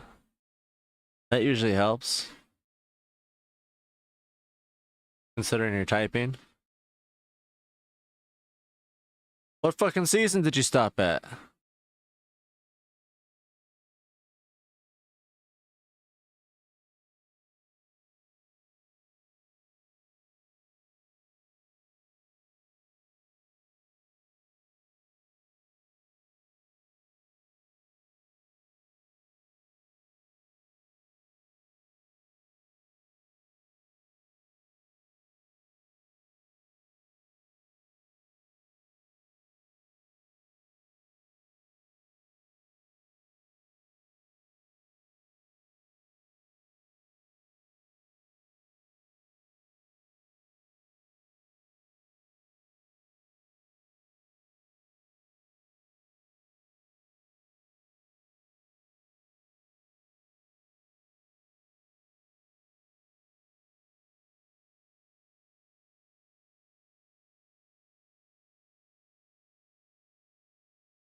Ow.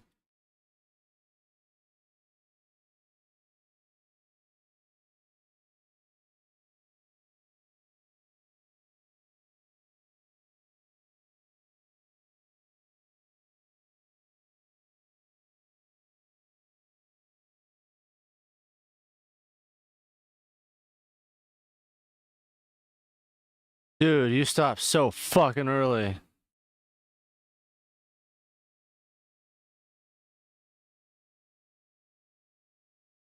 That season was annoying too, though. I hated Andrea so much. Fuck Andrea. Oh, just before they ran into the governor. Yeah, you literally stopped just because of the fucking farm. Just because of the farm. Wait. Did you get any prison? No, you got some prison. I think we've had this conversation. You got a little bit of prison.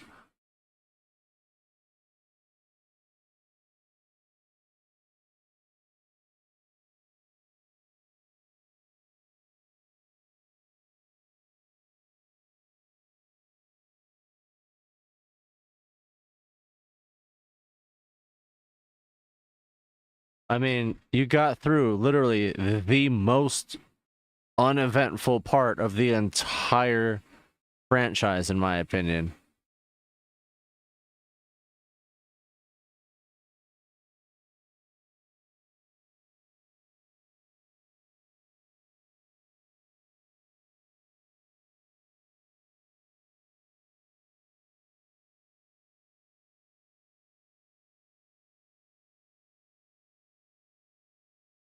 I mean, to be fair, the governor on TV was like preschool, kindergarten level compared to the comic book governor.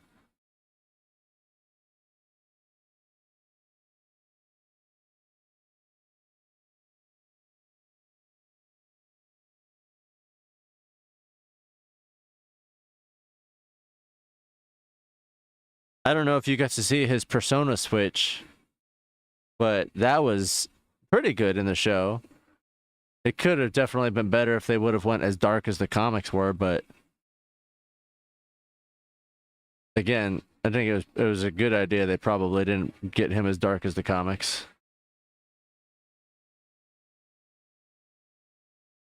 No, the governor. Well, I forgot who shoots Carl, but I know the governor chops off Rick's hand very early on. In like issue 33, I think.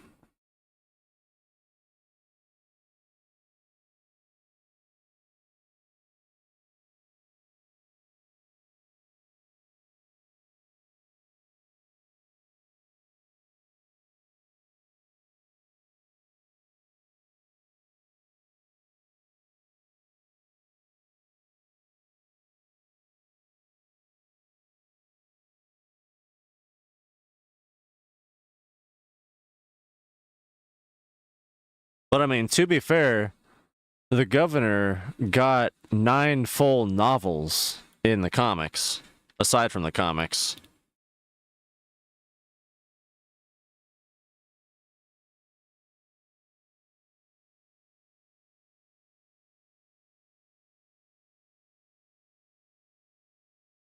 Like, Negan only got,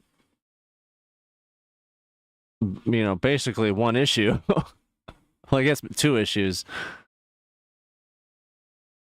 His origin story and his continuation story.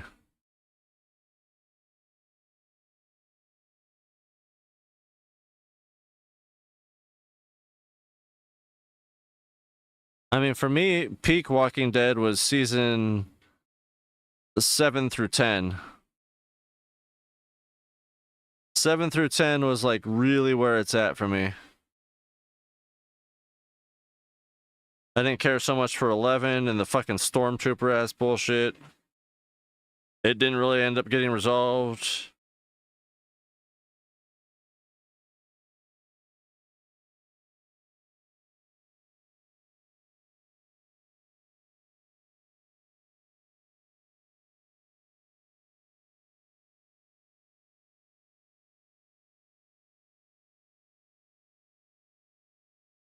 But see, that's the issue with Walking Dead. A lot of people only got into it because, zombie show. And they, that was their complaint every fucking season, which is why by the end of it we literally have, hordes and hordes and hordes. But oh shit, how did I end up with an extra screw? Fuck. God damn it.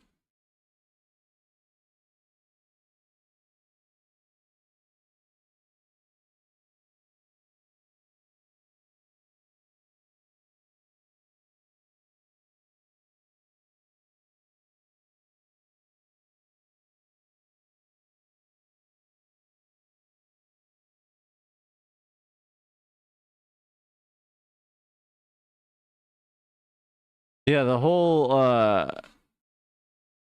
Negan war was pretty fucking epic.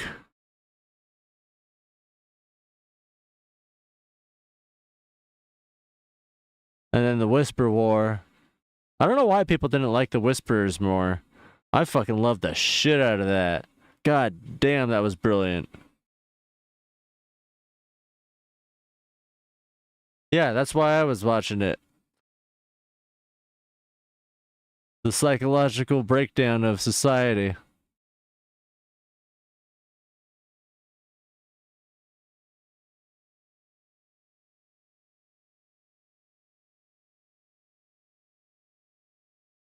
You really get to see the development, but, you stop watching. Yeah, Lucille.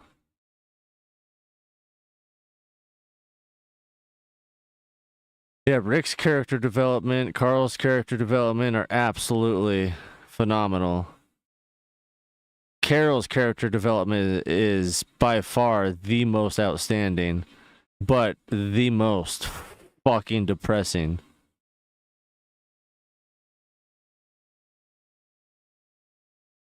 You never got to see Carol go from being beaten and abused and, a submissive housewife to a literal one-man arsenal army that saves the group countless times, but also gets several innocent people killed because she gives no fucks anymore.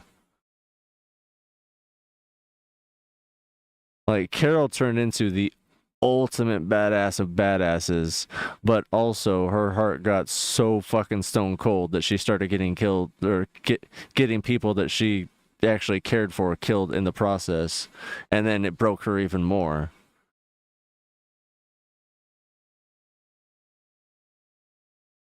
I feel like her story alone is worth the fucking Walking Dead watch, but that's just my opinion. No, you can stop watching at season 3.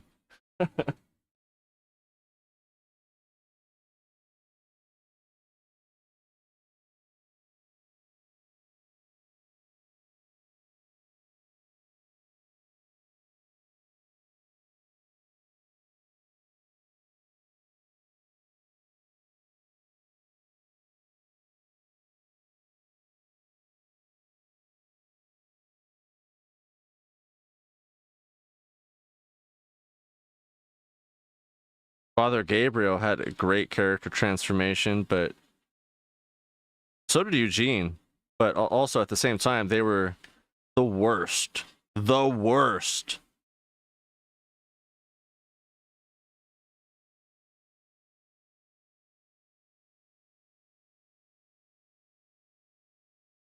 Fuck, I really wanted to see what's her name's?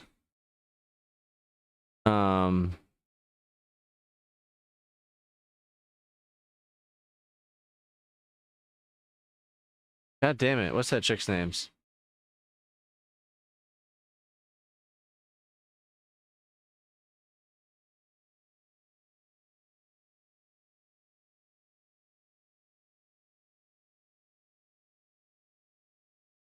I don't remember. But yeah, there's quite a few people in there that have a great one. Negan's is interesting, but also at the same time, like, he was a complete piece of shit, and it's not as prominent as everybody else's.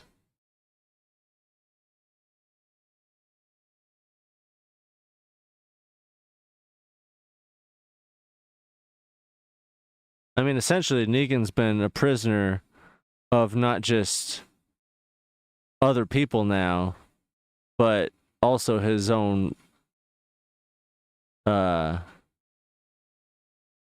mentality for the last like 15 years.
Yeah. You just don't want to watch it because you just generally don't want to watch things and stuff. Lori.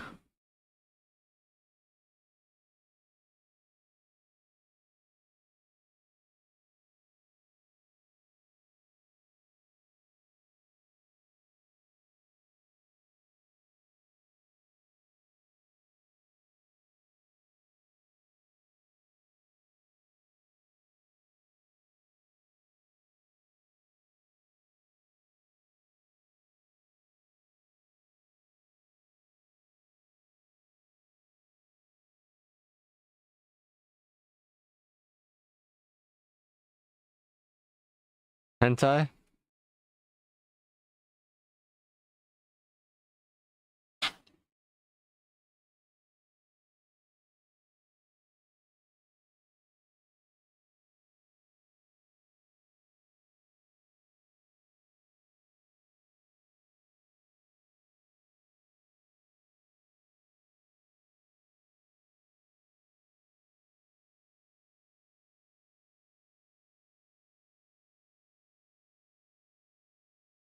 Game theory?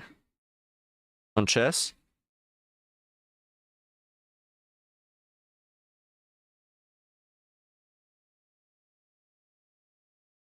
Or poultry?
What should I do?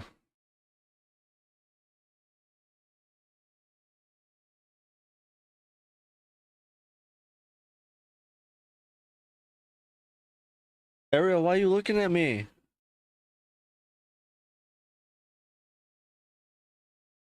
I'll be right back. I'm gonna go see what Ariel wants.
Walk? What Ariel wants? Probably. We haven't gone on a walk in weeks.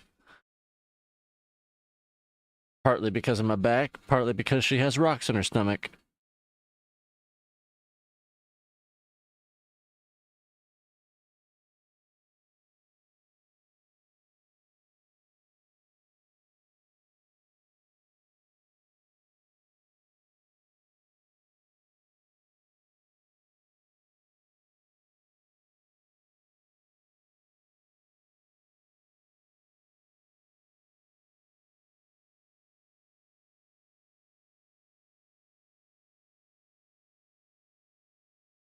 So basically, there will be 4 controllers that actually work out of 11.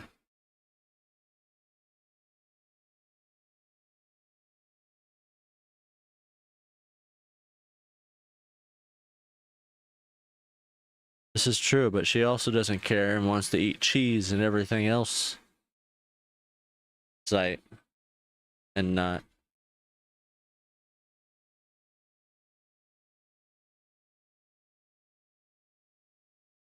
You sound like you want to start.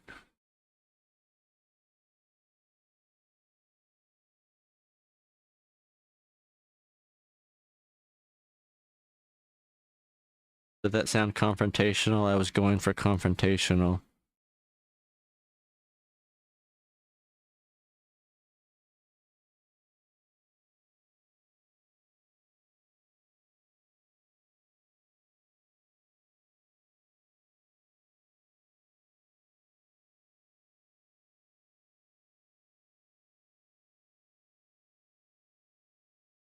I see you. See you. She wants dinner too. Dinner number 2.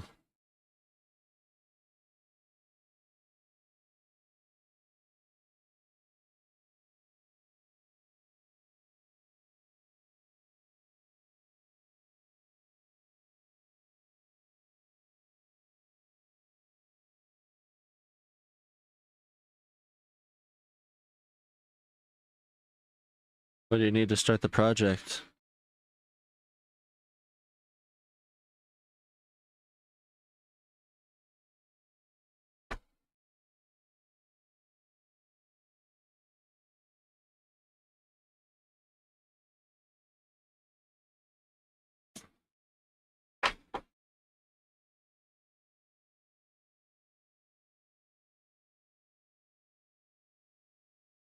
Oh, you want to do one of those?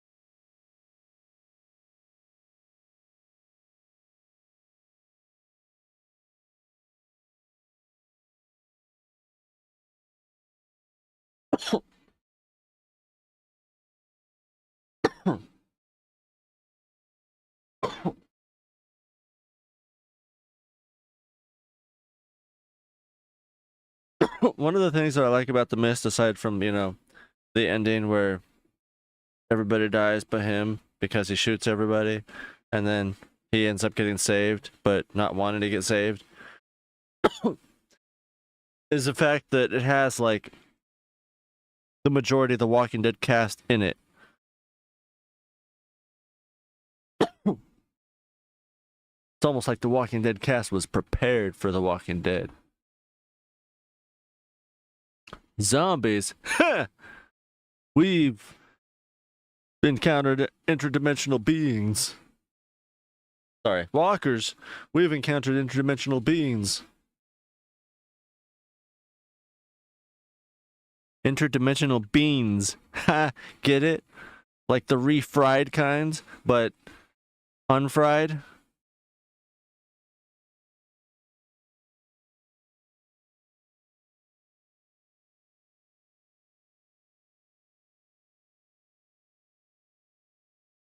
Dude, no, I forgot to mention one of the craziest character transformations in the Walking Dead universe is fucking Morgan. Holy fucking shit. But the thing is, you have to watch so much Walking Dead to see it all. You have to watch the first episode, and then you can skip everything until season 9 or something. And then you can watch two more seasons, and then you have to start watching Fear the Walking Dead. But seasons like 5 to 8. But his transformation is fucking crazy, because Morgan, he goes from the grieving father that can't, defend himself or his son, to losing his son and going completely fucking maniacally insane and trying to kill every goddamn thing in sight for years. Like, he stops talking and just starts saying clear, clear, clear, and writing clear everywhere and building fucking traps, and he basically turns his fucking little town into Vietnam. Like, it's got all kinds of just spike traps and fences and barbed wire and triggers and shit everywhere, and he's got a stockpile of weapons and shit, and like the word clear written goddamn everywhere. Essentially, he gave up on life and tried to die so many times, but somehow ended up surviving and started becoming the only survivor, even when he would try to help people, to the point where he, drove himself away from people and decided, fuck it, I can't die. And like, he straight up goes absolutely insane.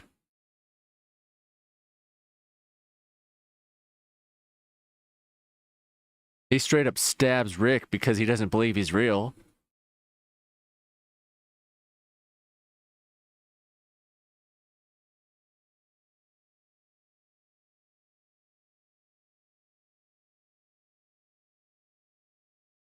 Like, Rick and Michonne finally find his little bunker. They don't know it's him, but they start finding things, and all of a sudden, they get attacked, and Rick's trying to, tell him, like, hey, it's me. And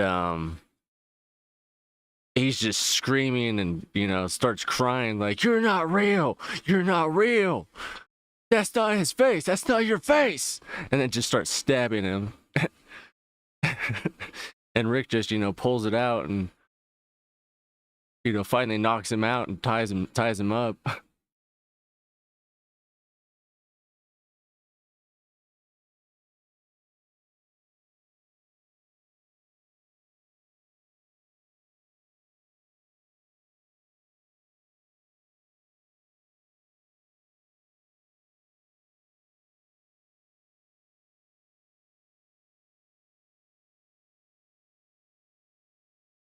But that's the other thing. Like,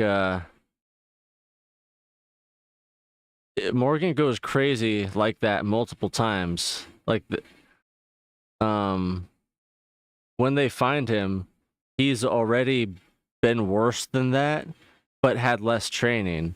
And he got training from this Aikido master and actually learned peace for a little bit until the dude that, because like he got locked in a fucking cage and this Aikido master basically whooped his ass every time he tried. But come to find out, the whole time that he was locked in the cage was never locked and he could have left at any time. But like he kept just trying to be belligerent and, you know, be a dick and, you know, try to, you know, either kill this guy or get this guy to kill him. And when he finally realized the cage was unlocked the whole time, you know, that's when he started learning the ways of Aikido and peace and all that. Finally came to terms with shit, but then his master ended up dying and he fucking lost his shit again. And this time he went even more batshit insane. Plus, he had years of training. So, like, for the rest of Walking Dead, he balances this weird moral code and slight schizophrenic issues. And, he is extremely precise with the stick.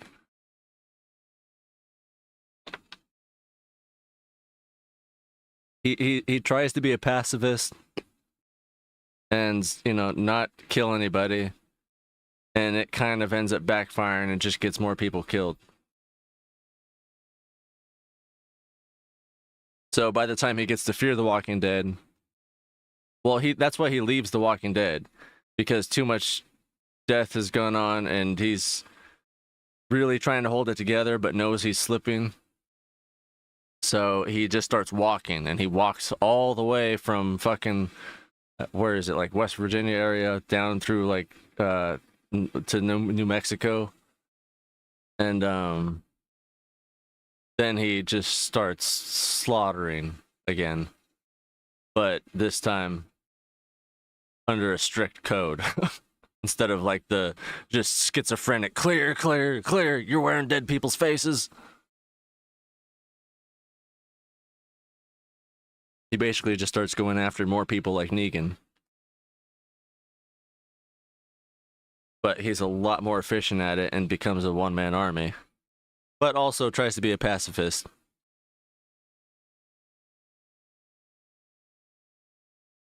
He even straight up, one of my favorite quotes of Morgan's is, he's, you know, on the verge of tears talking to Rick, saying like, I feel like I've been 16 different people since the start of this thing.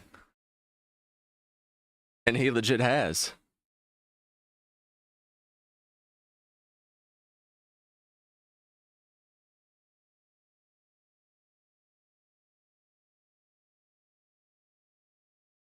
Like, Morgan really begs the question on how many times can a man break? Because that motherfucker went through some shit and never really made it out. Just kept getting deeper.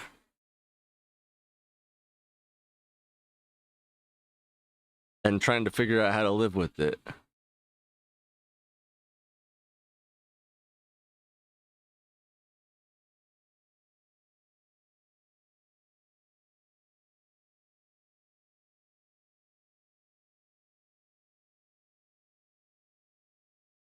Exactly. And there's so many, you know, pop culture references I could pop up, but I don't think you get any of them.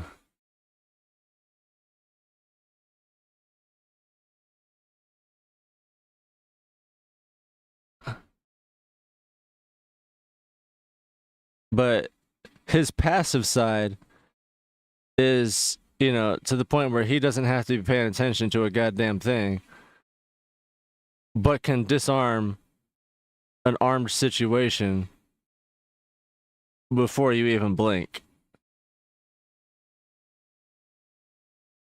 So take that and multiply it for his non-passive side, then you have a better idea of what kind of, force that he is. Because what he does is he takes his Aikido stick that the master gave him, and after he tries to use it to pacify people, he sharpens it in The Walking Dead to start killing people.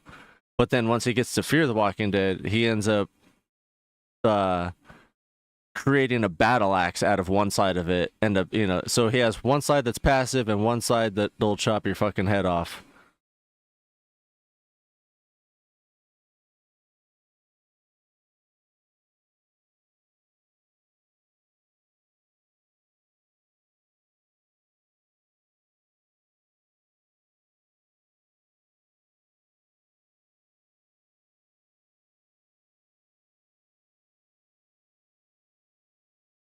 It is very dope.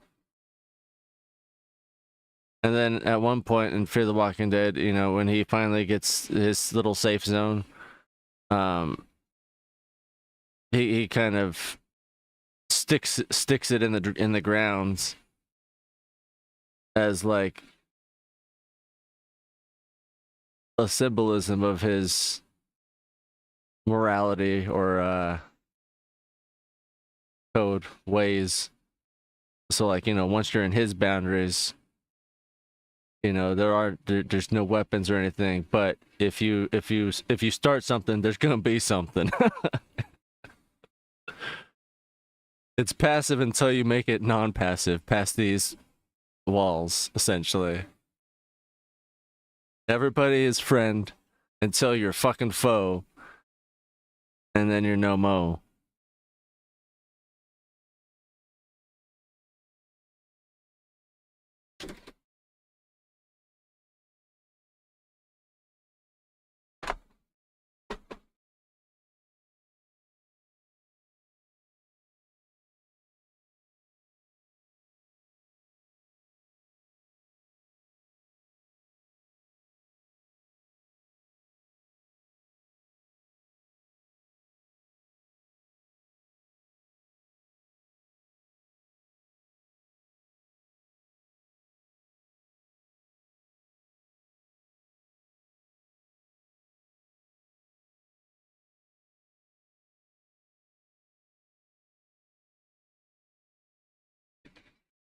Yeah, this is Morgan and Fear the Walking Dead.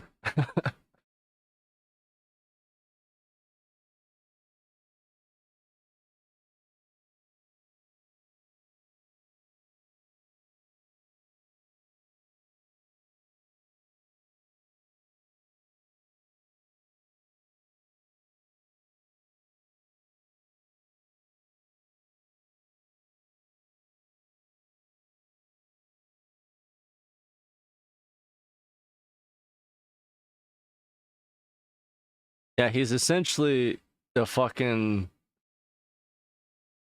Texas Ranger. I think that's the best I could put it.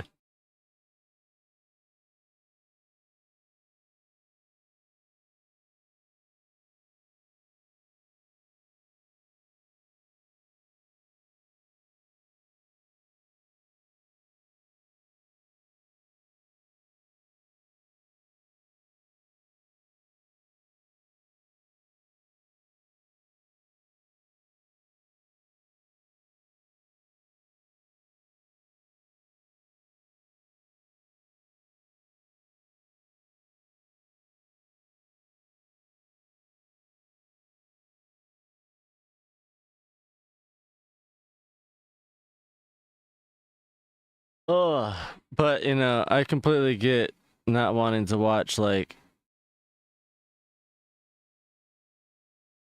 2 to 4 weeks worth of cinema.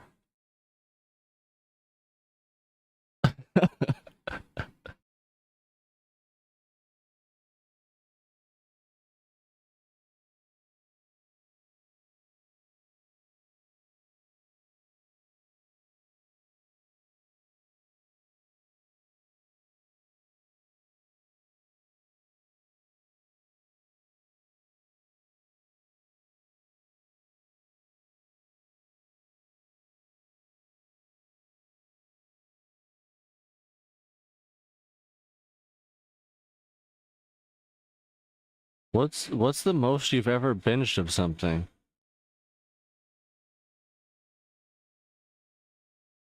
Have you even watched 2 episodes or 2 movies back to back?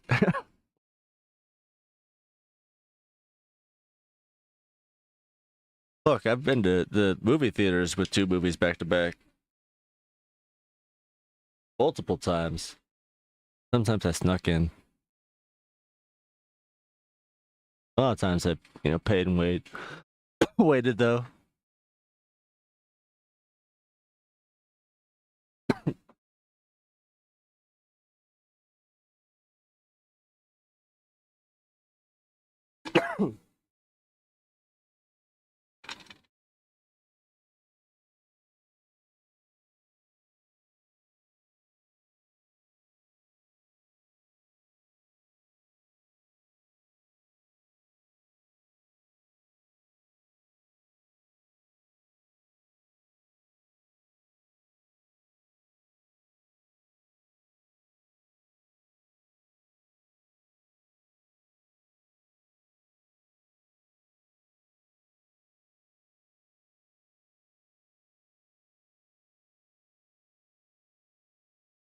I'm talking just straight through.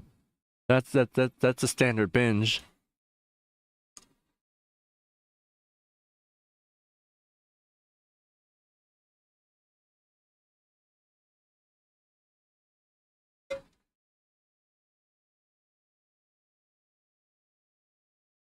Kind of like when people say, "Oh, did you go binge drinking this weekend?" They're generally talking about alcohol, not really all the other beverages you've consumed.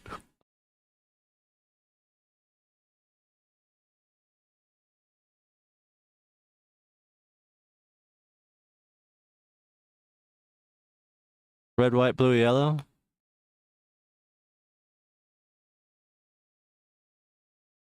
Red light, green light. 10 episodes in a day. That's a lot. How long? I swear to God, if they're 20 minutes, so I take that back.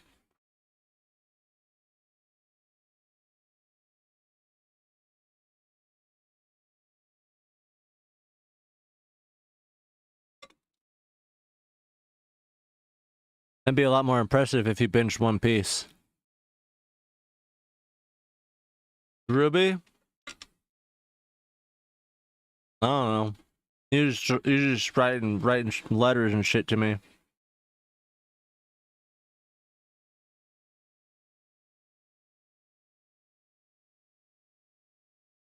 I don't watch hentai, sorry. I'm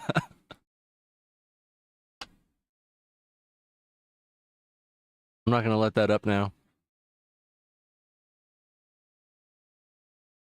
We're almost an hour? Oh, goddamn. That's 10 hours. That's a full fucking day, yeah.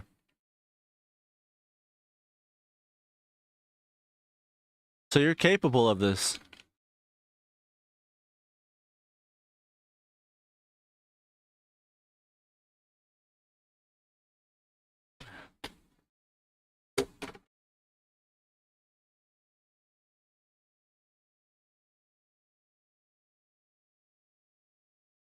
Oh yeah, binging something 10 hours definitely takes a lot out of you. I can vouch for that.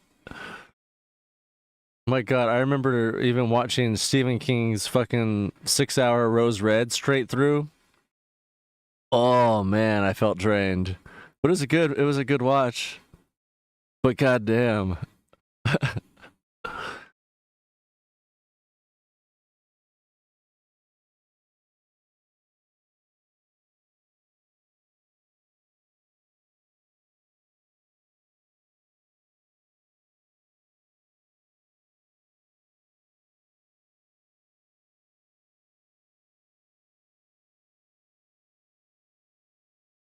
See that's 2 things that I just can't comprehend. People that can't or don't binge, and especially that won't watch something more than once.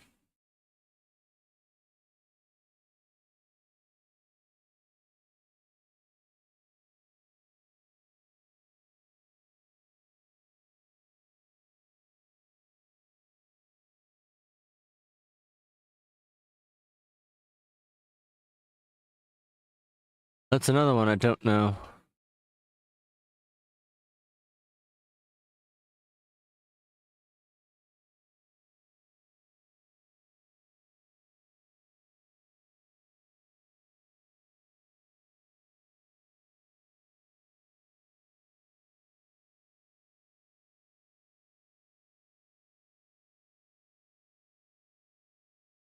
Yeah, I've known a couple people that will only watch something once. Like, what the fuck is wrong with you?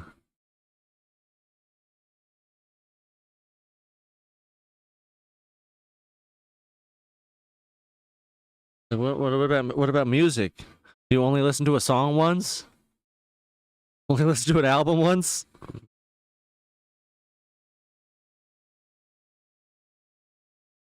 Like, yeah, especially for like the highly cerebral movies that like make you think and like you're supposed to go back and rewatch and pick up on clues and stuff like that. Like, the fuck? What do you mean? You only watched Inception once?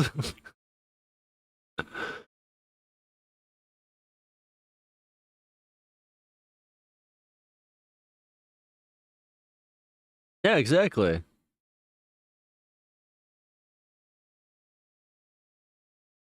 I will say, like, there's very few times where I have ever watched a movie almost immediately after watching the movie, or like within the same day or week, even. Triangle was definitely one of them. That's a movie I watched twice within the same 24 hours. And I've considered watching a third time.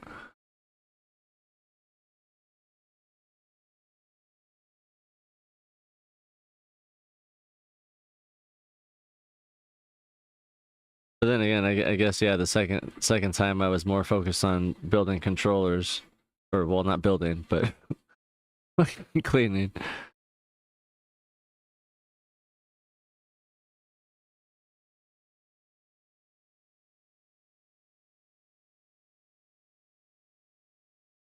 See, for me, both of those situations just depend on what I watch. Because like there are a bunch of things on my watch list that I want to watch, but I want to sit down and focus and actually pay attention to them. So I've been putting them off, especially because they're, you know, like 8 hours long. Because they're 8 episodes an hour each. But then there's some that you know, I haven't seen that I'm totally willing to, you know, watch in the background. And then if it's good enough to, you know, catch my interest and make me, you know, take focus of that instead of whatever the fuck else I'm doing, then I'll generally rewatch it.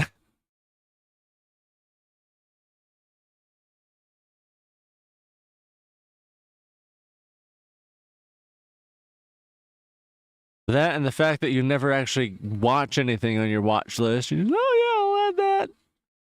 Sounds good. Watch it tomorrow. It's always tomorrow.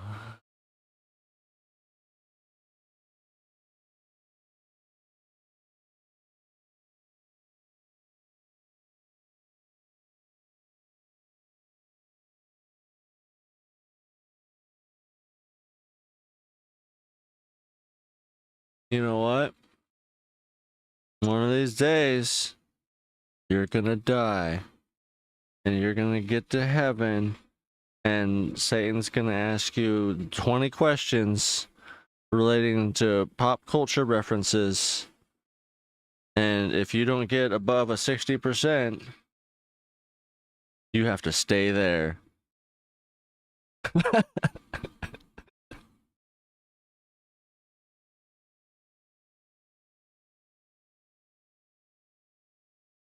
That's right. You have to pass to get into hell.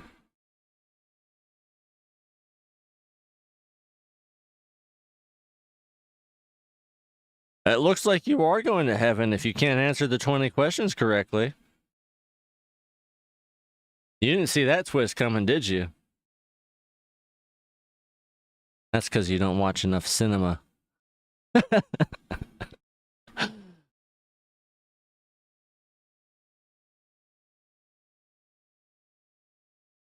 Yeah, the having access to the watch list is definitely the key component. There's a lot of movies that I'd prefer to, check out in the background, but all the ones that I don't want in the background are the ones that I really seem to have access to.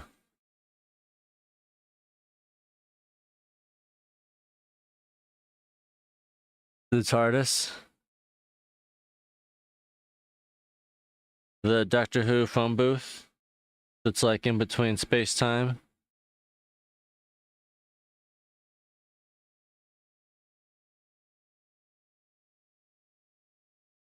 I can't get into Doctor Who. Mostly because everybody tells me not to start at season 1, but I as, you know, me going into it have to start at season 1, and I can't get into season 1. I think I watched like the first 2 episodes. I was like, nope, I don't like this. I don't want to.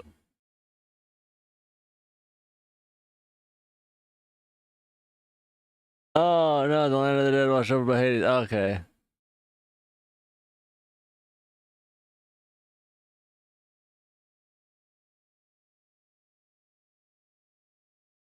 Yeah, to me, everybody telling me to like start at season 4 or 5 or whatever of Doctor Who is like me telling you to start at season 6 of Walking Dead.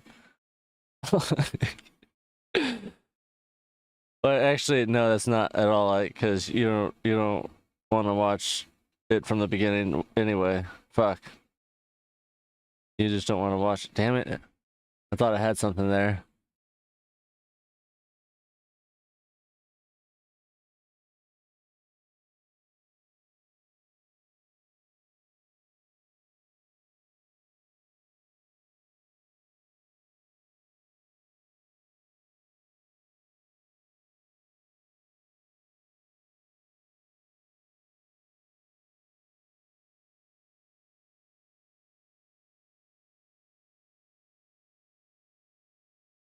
I'm debating my next 2 controllers,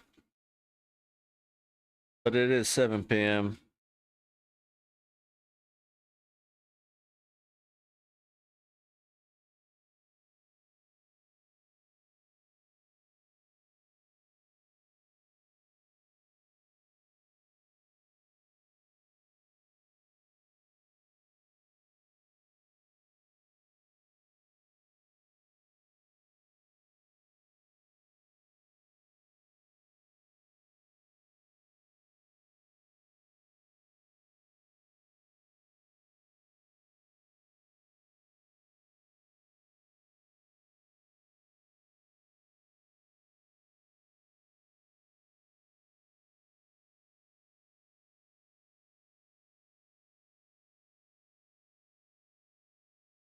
Did you say chocolate?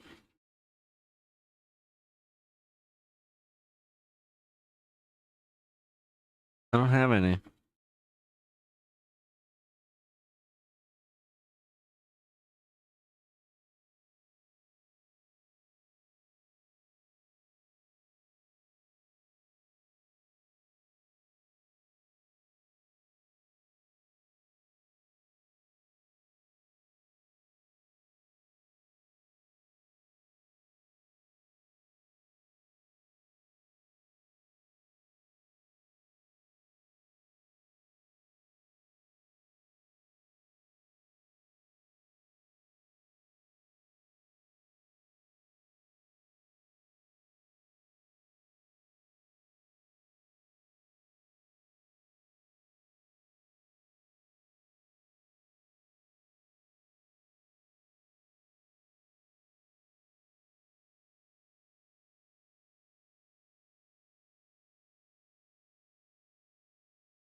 Dude, this this is a fucking traumatizing movie. Jesus Christ.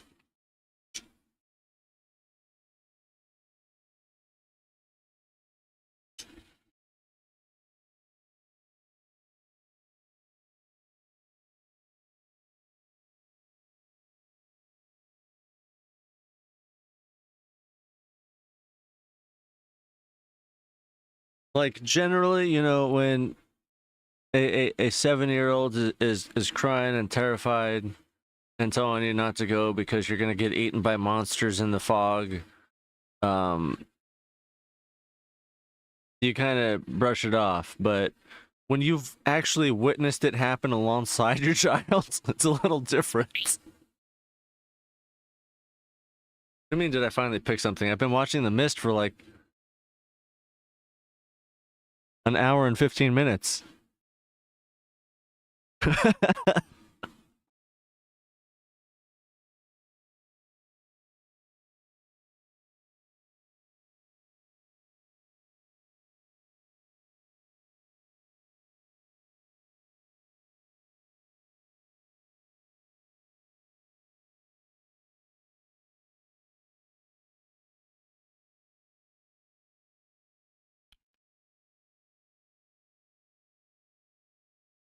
I didn't realize you had already picked that.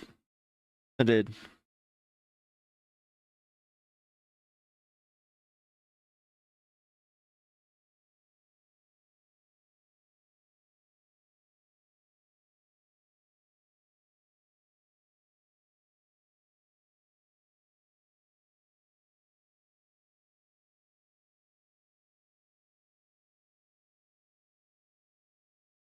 I forgot how satisfying it is to when that bitch gets smacked right in the face.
Actually, I forgot. I kind of want to watch most of the Predator franchise.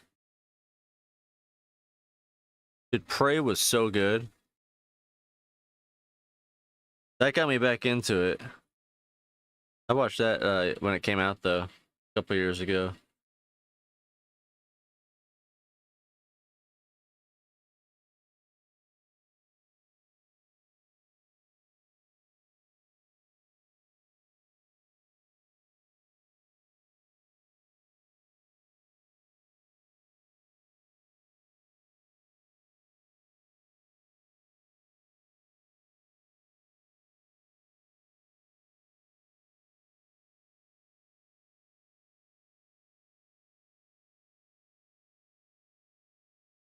Have you ever considered being a paleontologist?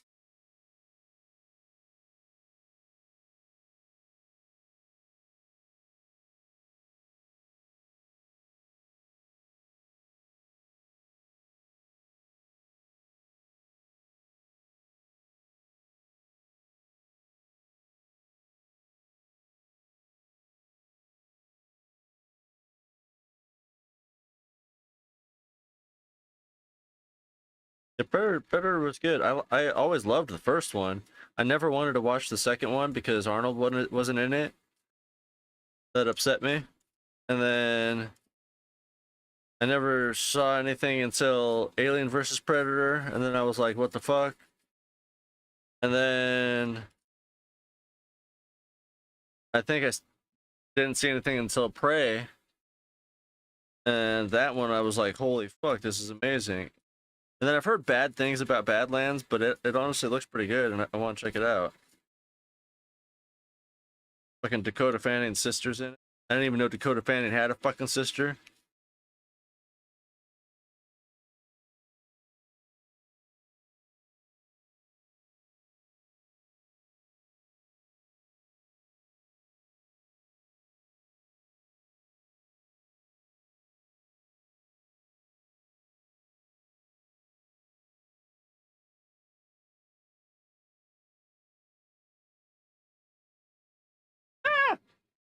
Got 99% isopropyl to the dome, yo. Straight to the cornea.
Dude, honestly, if something like The Mist happens in real life, I would do exactly what the end did as well, and I'd probably do it a lot fucking sooner.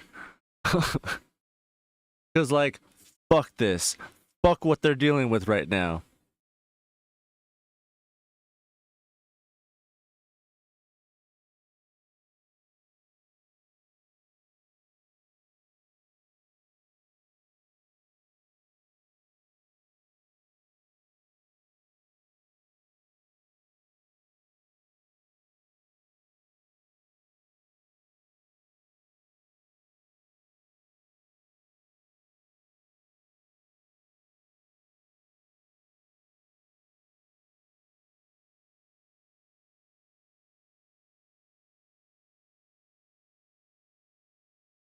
Well, realistically, I would do the delete myself.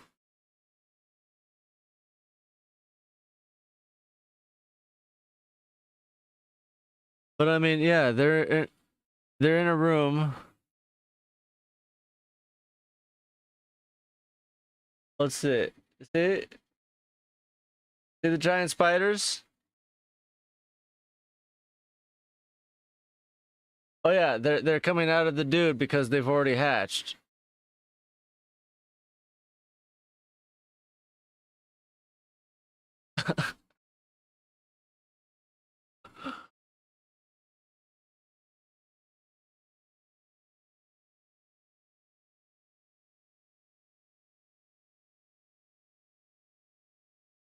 Like they're kind of like spider, scorpion, porcupine hybrids, but they also have like acid shooters.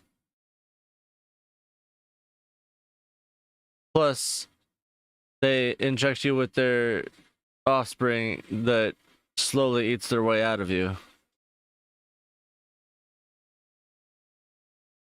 And they look like potato bugs. That's kind of worse.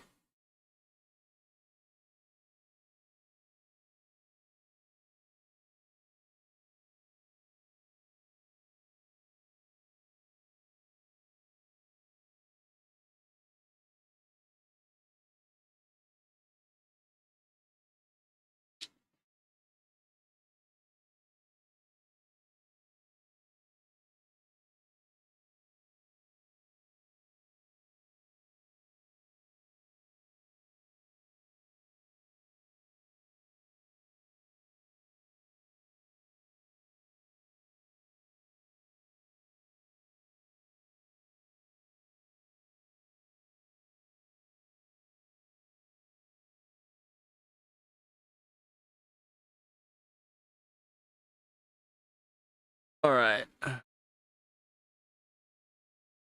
You know what? Let's go back to this controller. Shit.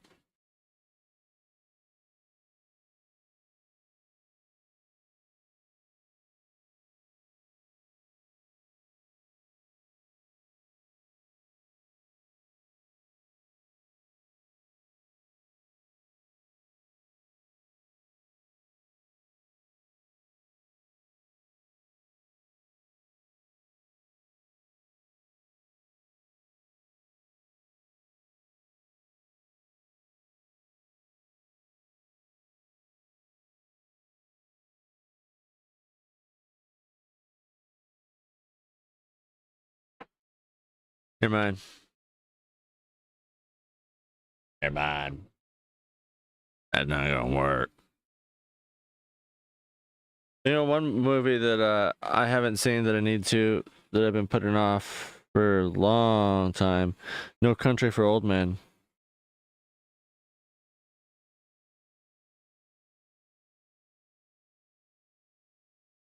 I never wanted to watch it, but now at this point, it's not a background movie. I want to actually, you know, like sit down and watch it. The fuck you mean? More like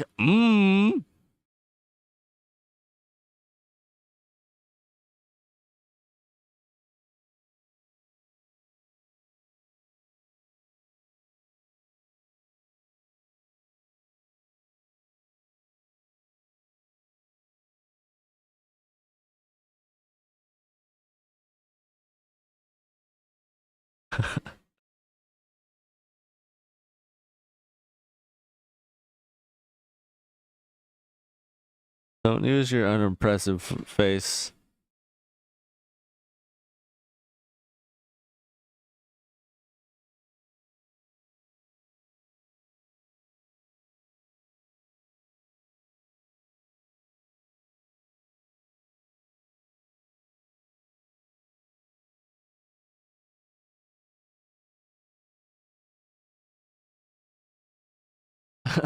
Annoyed face.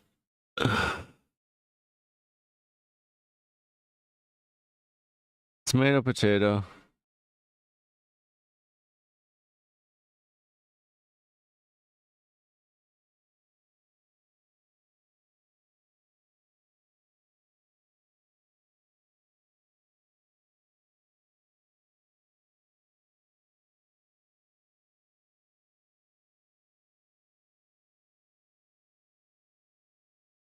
You know what I need to learn how to make? Fucking tamales.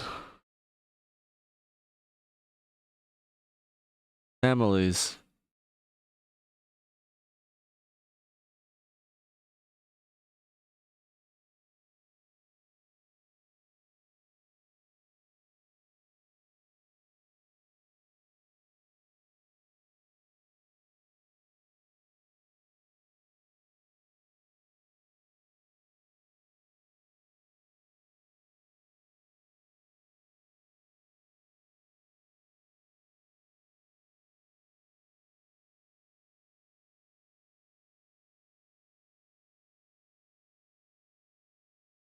Ow. Pain hurts.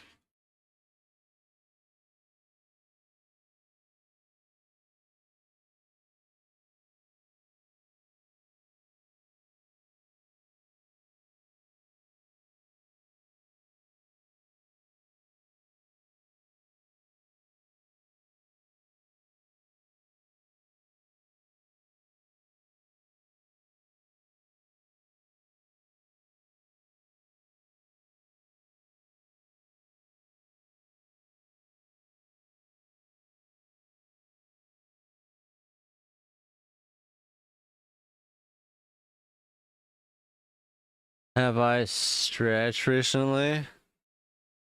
Probably not recently enough.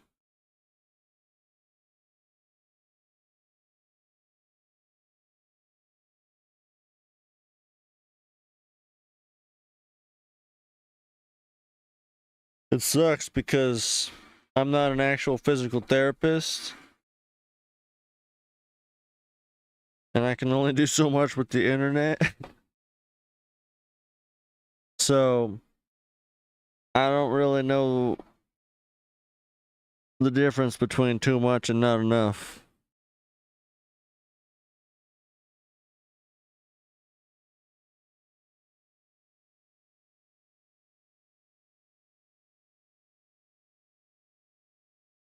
Like today's been worrisome just because my back has ached since yesterday, which I can guarantee it was probably from the fucking bike ride, so soon.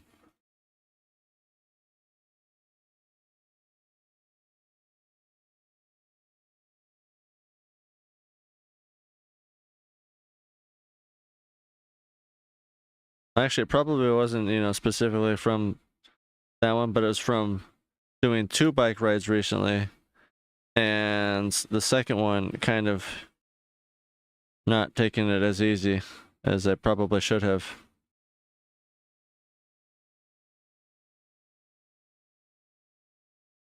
The first one, I took it so easy. My cardio load for the day was still super fucking low. I was like, Jesus Christ. I thought it was gonna be like near 100, and it's at 30.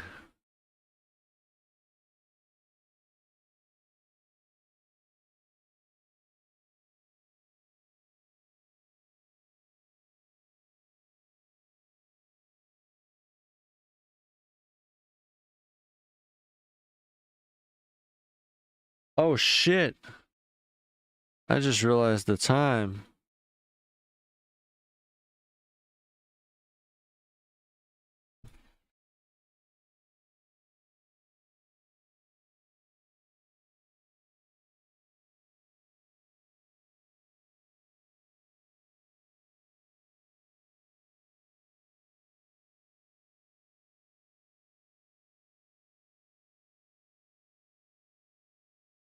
Alice is supposed to go to bed, and I'm supposed to figure out what the fuck to do with my life. I mean, night.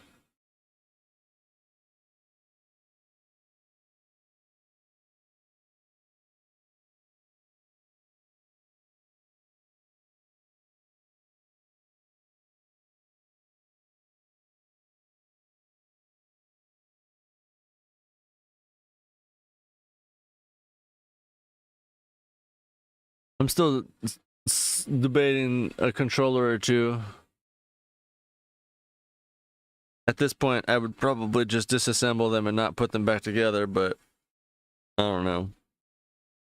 Mostly what's discouraging me from starting is the fact that they all have stick drift, and I feel like I'm probably not going to be able to clean any of them to fix it. I'm going to have to actually repair it to fix it.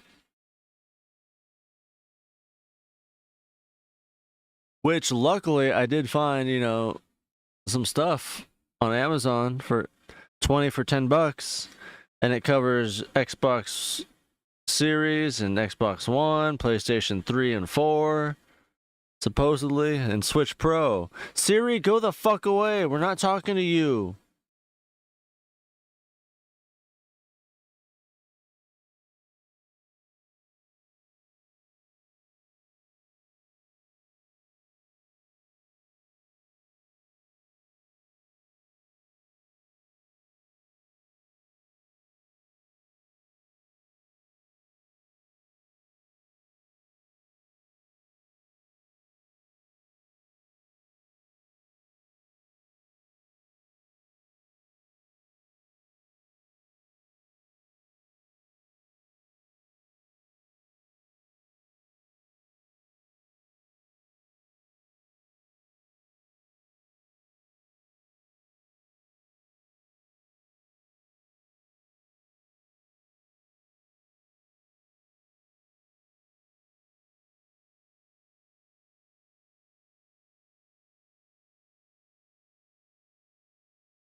You should get off before your crayons get angry. Good night. Fun.